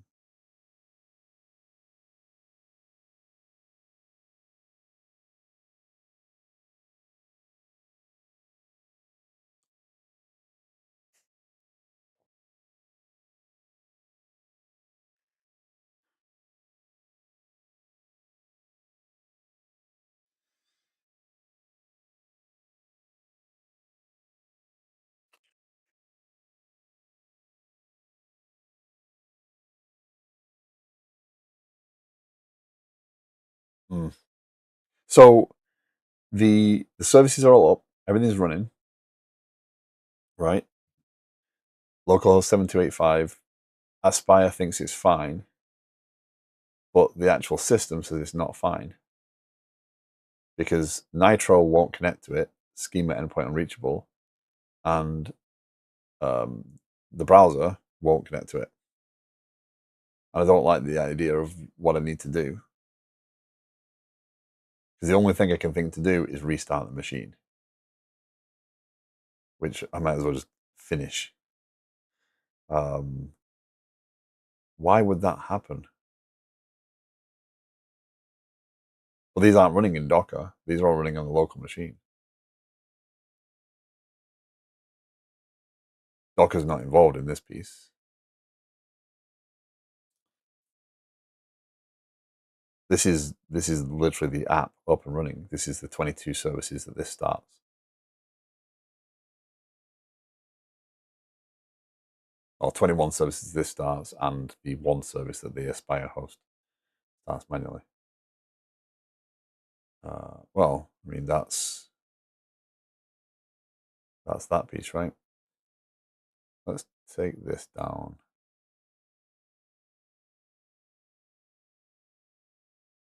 Does it leave anything in process when I shut down?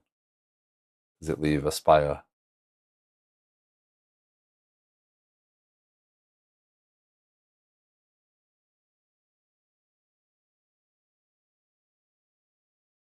The DCP? No, because it's part of the app host, right?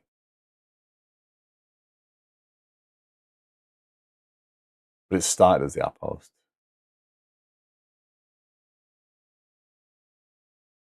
Not the cluster underneath. How do I restart that though?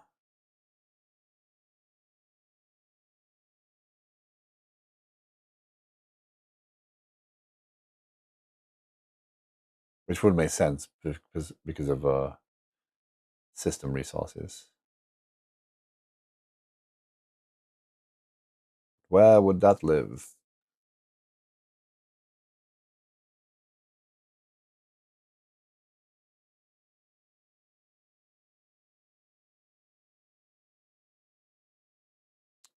Where would that live?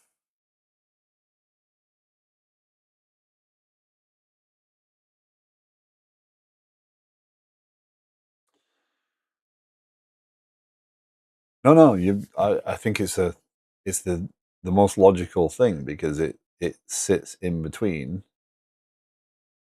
everything else. So if it's not translating things properly, then it would make perfect sense. But I don't know how to debug that. Aspire.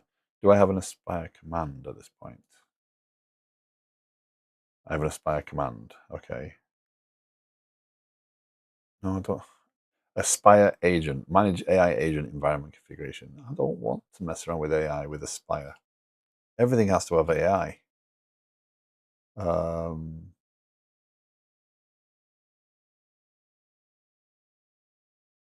Aspire stop. No running app host. No running app host. Aspire update.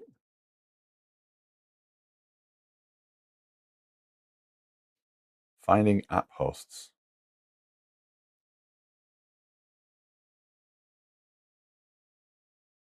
Is that scanning my machine?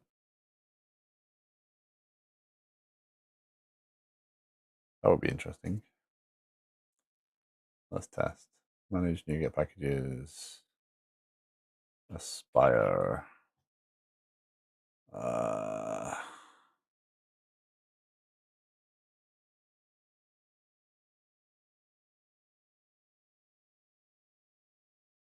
DP, DCP, CTRL, DCPD.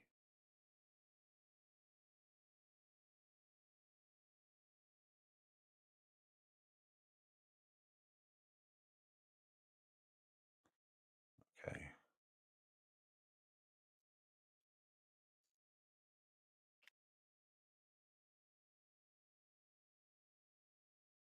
Nope.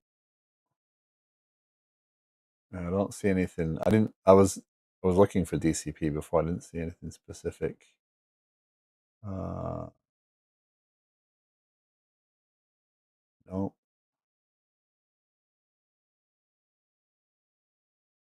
no, nothing Aspire, nothing DCP.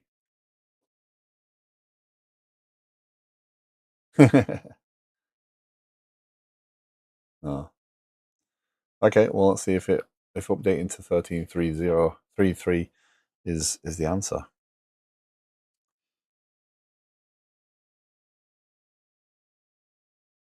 Give that a whirl.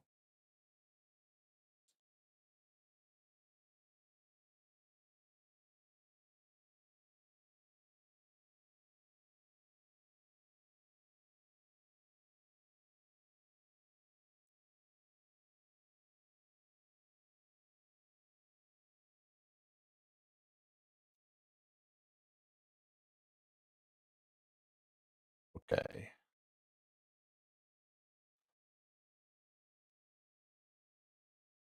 That started. Let's check.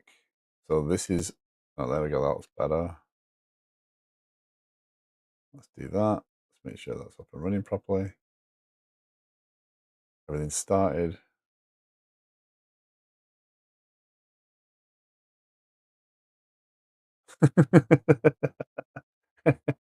That's even better. Because I forgot to do that. That's fine. Oh dear. Actually, this is probably a good check to start with. Does that work? If this doesn't work, then yeah, it's the same problem. And my problem can only be solved with a reboot of the machine. Joy. So, what I've been trying to get working the last couple of days, the last week about, yeah, is this GitHub workflow. And the idea being that when you add a task, if you put a reference on it and then you go and create a branch and create a reference on it, you can link your GitHub repo and see that. You've seen it in other applications. That GitHub integration is the start of the release part, that like the checking of the release part, in that I'm going to say, okay, well, this release that you've configured, everything's completed in it. However, the PRs are outstanding, or there's no branches, but you've got a code change that's part of the release. It's on that discovery path of figuring that out. So the idea being that you can link your repos, and the same way you do in Jira or something, you say, okay, feature slash reference, this is a thing, whatever. And now in the UI, you'll be able to see, oh look, there's a branch on this task or whatever, or there's a PR outstanding on this task. But this looks very much like it's not going to work.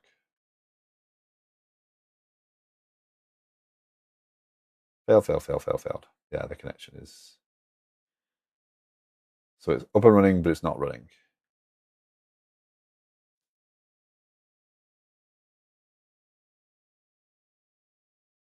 Give this one more chance.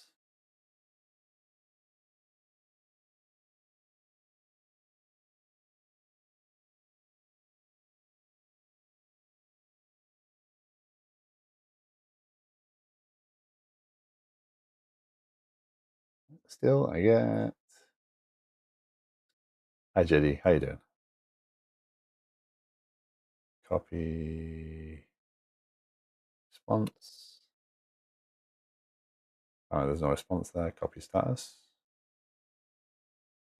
Is copy status available to me? No. Why is that not a thing? Come on.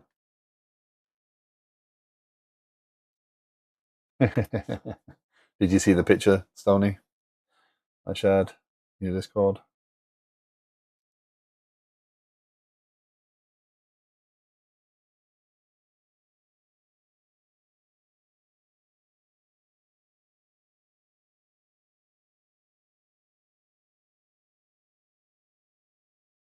Nice.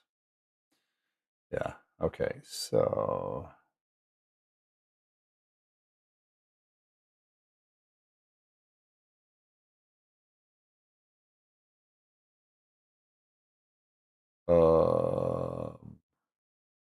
Okay, we're going to try something. One of two things is going to happen right this second. The stream is going to stop, or in which case, have a great weekend, or um, things will get fixed.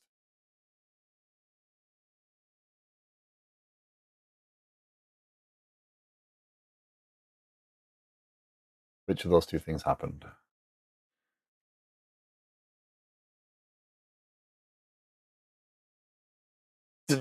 Nothing worked. Restarting network services on your machine while streaming is not a solid idea, but that was the um, yeah,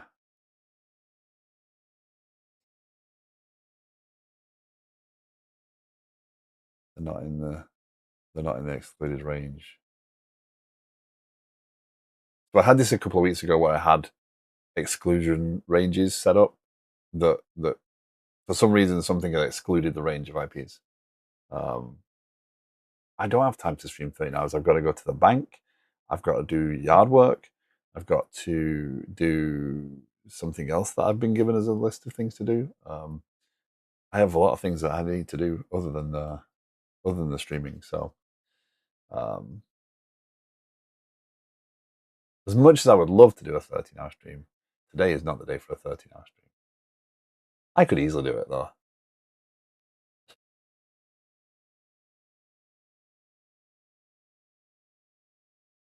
Win that. Didn't do that. Any more ideas?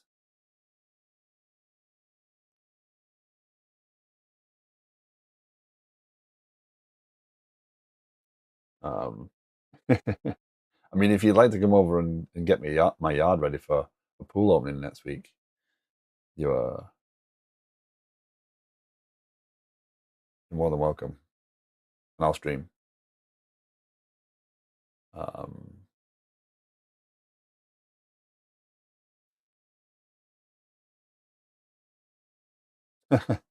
DCP process is not actually running.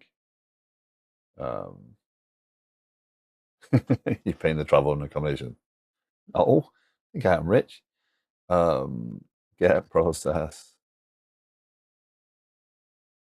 DCP, DCP, CTRL, DCPD.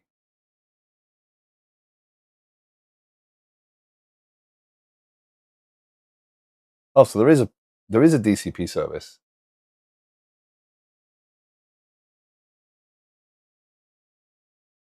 You are not wrong, Napalm.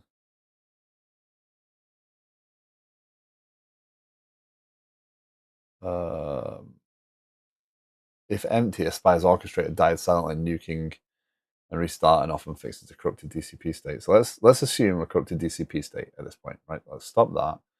Then let's go to here. Ah, oh, come on. Don't do this to me.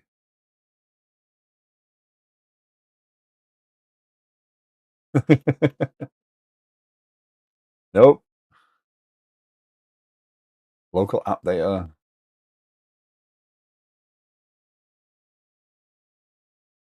Um, aspirate. No. Microsoft.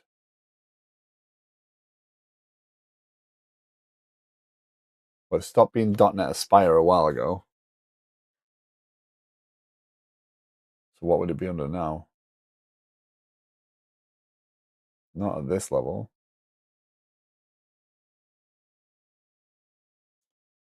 So its suggestion is to nuke the directory.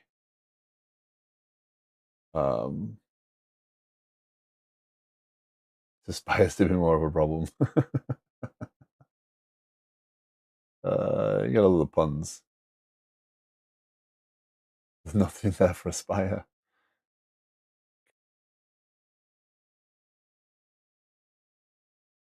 That's not going to find anything. No. So DCP is a service that is running. Why doesn't that show up in my services list, in my processes list? Oh, maybe it's running now when Aspire is running. Yeah, so hold on. I just stopped it, didn't I? So it should be stopped. Yeah. Okay. DCP is started when Aspire starts up. It doesn't stay running. So lesson learned there. Uh, Windows resolves localhost. I have not put a corporate VPN on my machine. I can tell you that. Uh,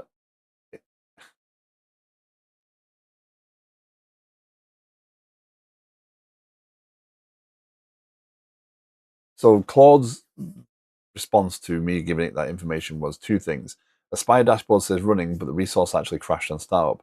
The proxy stays up, target is dead, connection refused. Check the resources console logs, not just a green dot.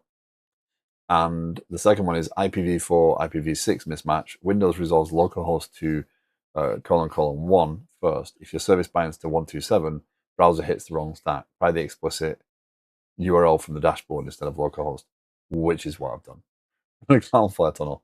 I'm not sure how that'll fix it, but it says my bet's one or two. But just in case, you can try resetting your developer certs as well.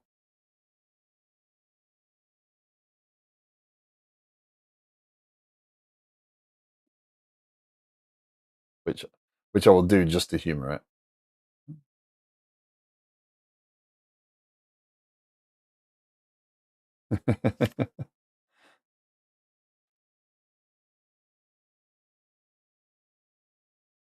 But either way, this is not. This looks like it for now because the this is why I loved having the dual PC streams, because I could stream off one machine and the other machine could restart fine. And maybe that's what I'll spend some time today doing, is getting my mini PC set up ready for the summer. I'm of the firm belief IPv6 will never gain widespread adoption.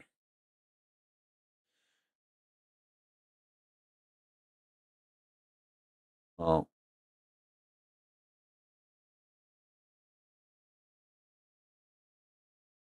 uh,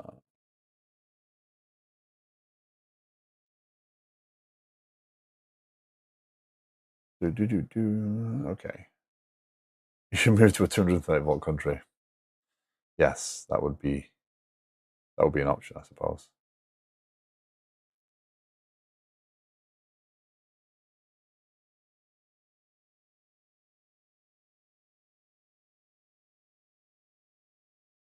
Oh, oh, I'm getting 200s, I'm getting 204s. That's looking like it's working. No idea why that worked now, but let's assume that it wasn't the developer certs that did that. Let's assume the fact that I ran the NAT, the WinNAT restart, then I stopped it, and then I started again. There we go. Okay. So the good thing is things are working again, right? So yeah, the reality is I'm not actually ready to test. I don't have any visuals for this next piece, so getting the UI up and running is just a validation that things are working properly. So again, I've got a connection, the GitHub connection, and now what I'm going to be working on over the next couple of days is getting these to show a GitHub status. So when you click on this, you see this, you see GitHub branches on here, and then you will see, um, the GitHub status. So how long have I got? We are going to go for a little longer.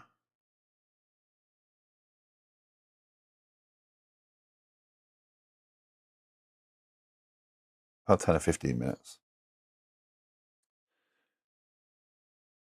So let's see if we can get this to work. So what I need to do is, sadly, this is going to be a, a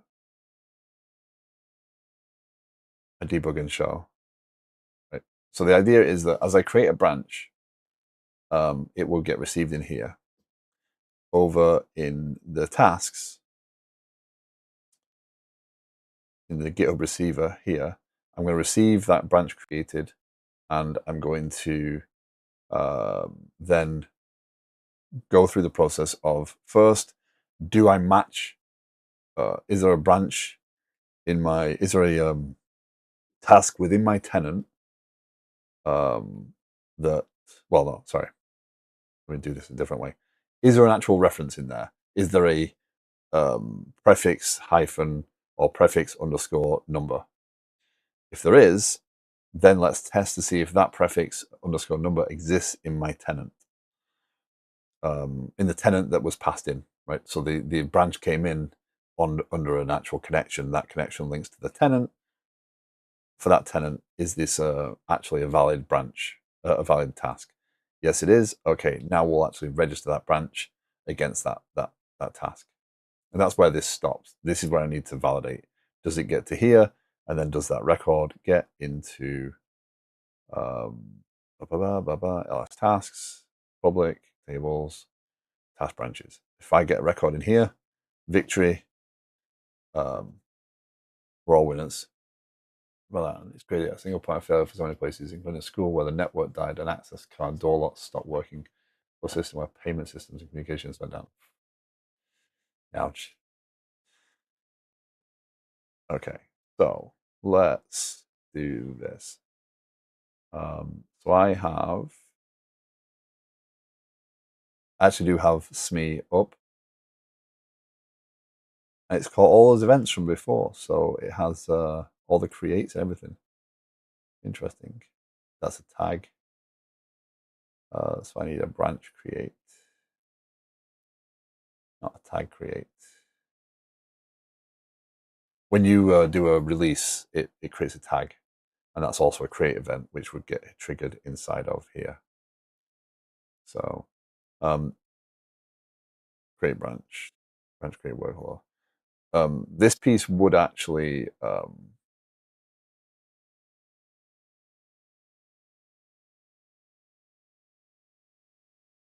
sorry. This piece would fire. The create fires for all sorts of things. Like so, yeah. So what I can do is I can re-trigger that. Let's see if it hits here. There you go. So there's the webhook working. This now gives me the branch. It gives me the repository info. This is a really nice RESTful style API. So if we go in here, this will go and first see if I've already processed it, which I haven't right now because I don't have anything in the idempotency log. There's nothing in here. It will then gather the organization details from the installation ID, and then it will publish this to Kafka. That will go to a topic, which is then received on the other side. Is the theory. Let's find out what happens.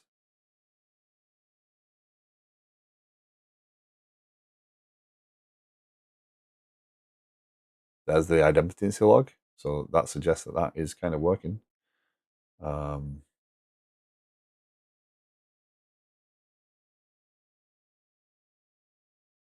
one I couldn't adjust their beds because someone thought that was a good idea. No offline support. Oh, wow. Oh, because it's completely web connected. That's interesting. It's terrifying and interesting in the same thing. Oh dear. It's kind of scary how we've had movies and TV shows for decades highlighting the risks of us becoming so dependent upon machines that we can't actually live, and it's a self-fulfilling prophecy that we are not thinking for the in the sake of convenience we are removing any fear of what happens when those we just assume they're there. It's kind of impressive. So this should have gone to GitHub events, and that's the problem. It didn't go to GitHub events. It probably failed. It seems like let me ask Claude what my response should be. But if you look back, like you look back So even the earliest movies, they were kind of uh, showing us, why we shouldn't do certain things. Like people have been dreaming up these things. Well, even before movies, books um, highlighted the risk of becoming reliant upon things, etc.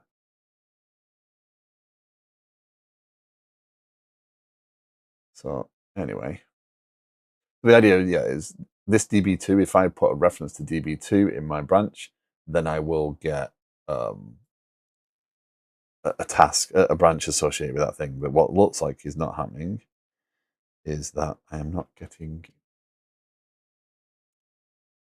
this far because I'm not getting to this event. So what happened? Let's go and deep a little bit. And how long have I got? Oh, how dare you?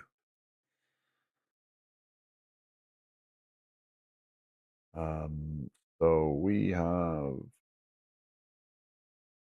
on the GitHub webhook API. Did we get any events? GitHub.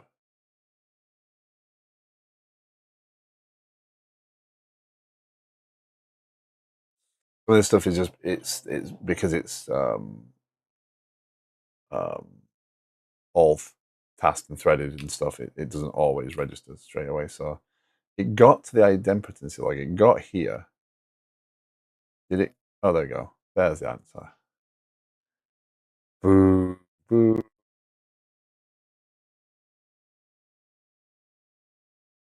Wah, wah, wah, wah. Well, I think that ends me today.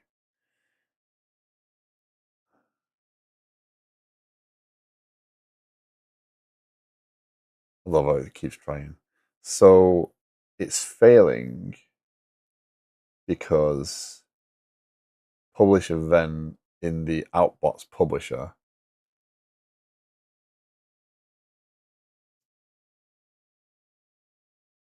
is outbox post async. That's the outbox service getting the message.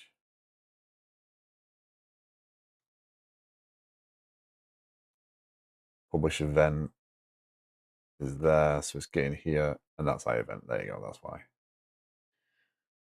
Ooh.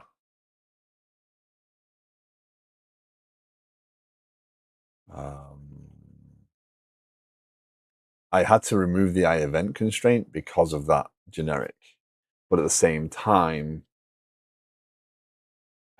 so the publisher here understands that that can be a generic, and it will actually unwind it internally and say, okay, well, it's an envelope type. Therefore, what we'll do is move the properties of the envelope to the header, and then we'll publish the actual object itself, the internal object. This didn't actually account for that, and because I can't test an end-to-end test through here without significant configuration, I've not been able to validate that. So I think that's the lesson, especially being that I consider this an open source project where anyone can put it down.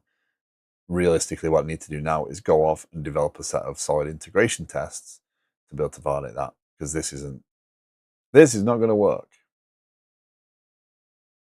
Um, what I did initially was I removed this this I event thing.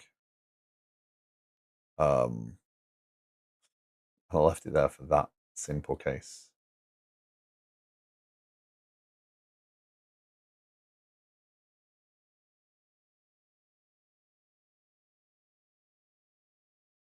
That works. That's okay there. Remove I event. And the reason that doesn't fail compilation, by the way, is because that constraint, those methods are invoked dynamically at runtime. It's building the types and invoking the generic methods through reflection, which is why that doesn't fail at build time, but it does fail at runtime because, yeah, event constraint from outbox publisher. Um,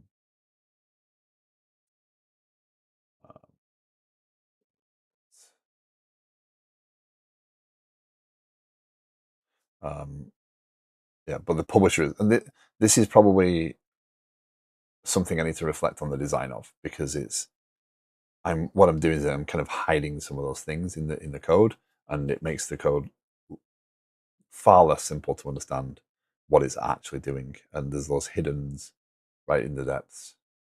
So I think the API for the way I've done the envelope stuff probably needs to change a little bit. But again, first version, see how it works, see what it does, and if it works for me, then I can reflect on that later. But right now, there's absolutely no benefit in trying to do that. So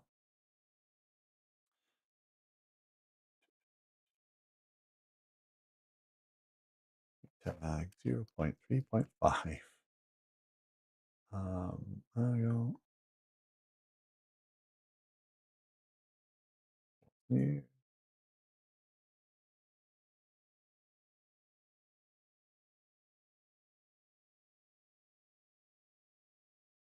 Now the underlying publisher of that, if I go to the Outbox service, right? So the publisher here is going to be the actual Kafka publisher, right? And this Kafka publisher here does validate the envelope. So it's perfectly fine. I've not really broken anything by doing that. I've just not passed down a constraint, which is unusual. So yeah,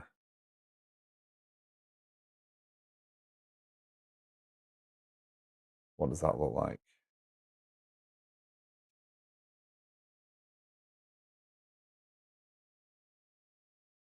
I do like that a little bit more.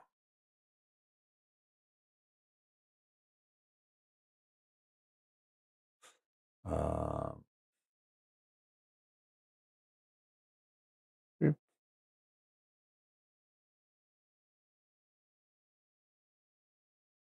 not really harmful. Primary constructors are nice, but at the same time, it does create some challenges from a read-only perspective. The internet is very fragile. We all depend on Cloudflare, AWS, Google Cloud, or Azure. And if one of them goes down, they take almost 25 to 50% of the internet down with them. Well, I think we just need to read more books.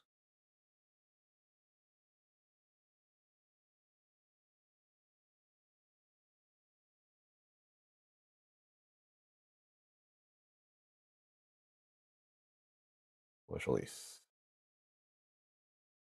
There you go. Okay.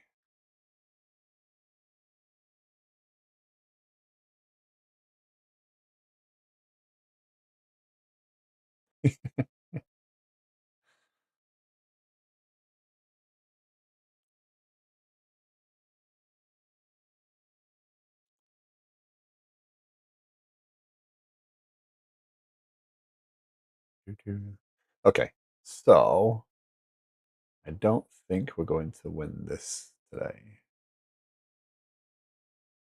But so the next steps of this, once I get that GitHub branch publishing working, like creative branch working, and I can, once I get this up and running, the Outbox has, oh yeah, Kafka messaging now. I can just set these back to unprocessed. It will try and, there you go, it will try and publish the GitHub event. I get, what did you get bigger? Yes, I did. The camera has decided that it's going to zoom in on me, apparently. I must have fidgeted in the wrong direction at the wrong time. I've used an OBS bot camera, and yeah, that is most disturbing. Hold on, we'll fix that. There you go, fixed. Um, so we fix that. So the OBS bot camera tracks you, and I got it so that because I want to stand up more over the summer as I stream, when the days are warmer, I don't want to sit in this chair, and I fidget. So with the camera being able to move, it will be able to track me a little better, and I won't have to worry about where I'm stood. And also, once the summer hits, the sun will come through this window, so I need to move things around. But anyway, that's another thing. But yeah, so the plan for the next couple of days will be to get um, the idea of showing the GitHub branches that are linked to these tasks. It'd be more these ones that actually have a reference on them. But the GitHub branches would show on these cards. You'd be able to see, okay, it's got a branch, and then once I've got the branch showing through, then the PR. And if a PR is pending, you'll be able to see it in this list. There's an open PR, there's a closed PR, etc., or it's been merged, etc. The idea being that you shouldn't do this release until all these things have been merged, right? So it's release management. And then because now I'm expanding the application quite rapidly at this point, I need to look back across everything I've done to validate, okay, am I missing things? Are the things I now need to do? Are there updates I should make to screens? What other stories do I need to create? And yeah, um, it's going to be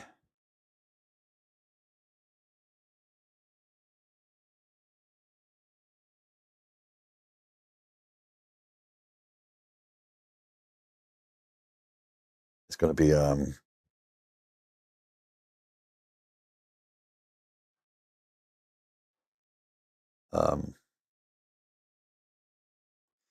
yes, there's going to be a lot of moving parts. So I'm going to have to figure out how to deploy this as well over the next couple of weeks. Like, how do I want to deliver this so people can start playing with it? Because once the GitHub piece is in there and the release stuff is kind of visually there, in theory, you could plan something right the way through to release, and that's kind of where I want to head. But anyway, my breakfast is now here, so I'm going to finish us up here. We're going to go over to Frank. Also, if you are not already there, I would imagine several of you are.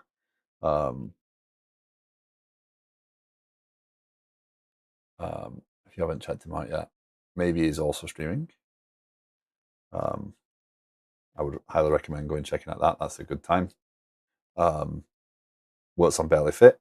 Barely Fit is a fitness app for helping you track your health and diet, etc. And is really good and maybe puts a lot of work into it. So I'd highly recommend checking it out. But yeah, Napalm, thank you very much for the assistance. Appreciate it.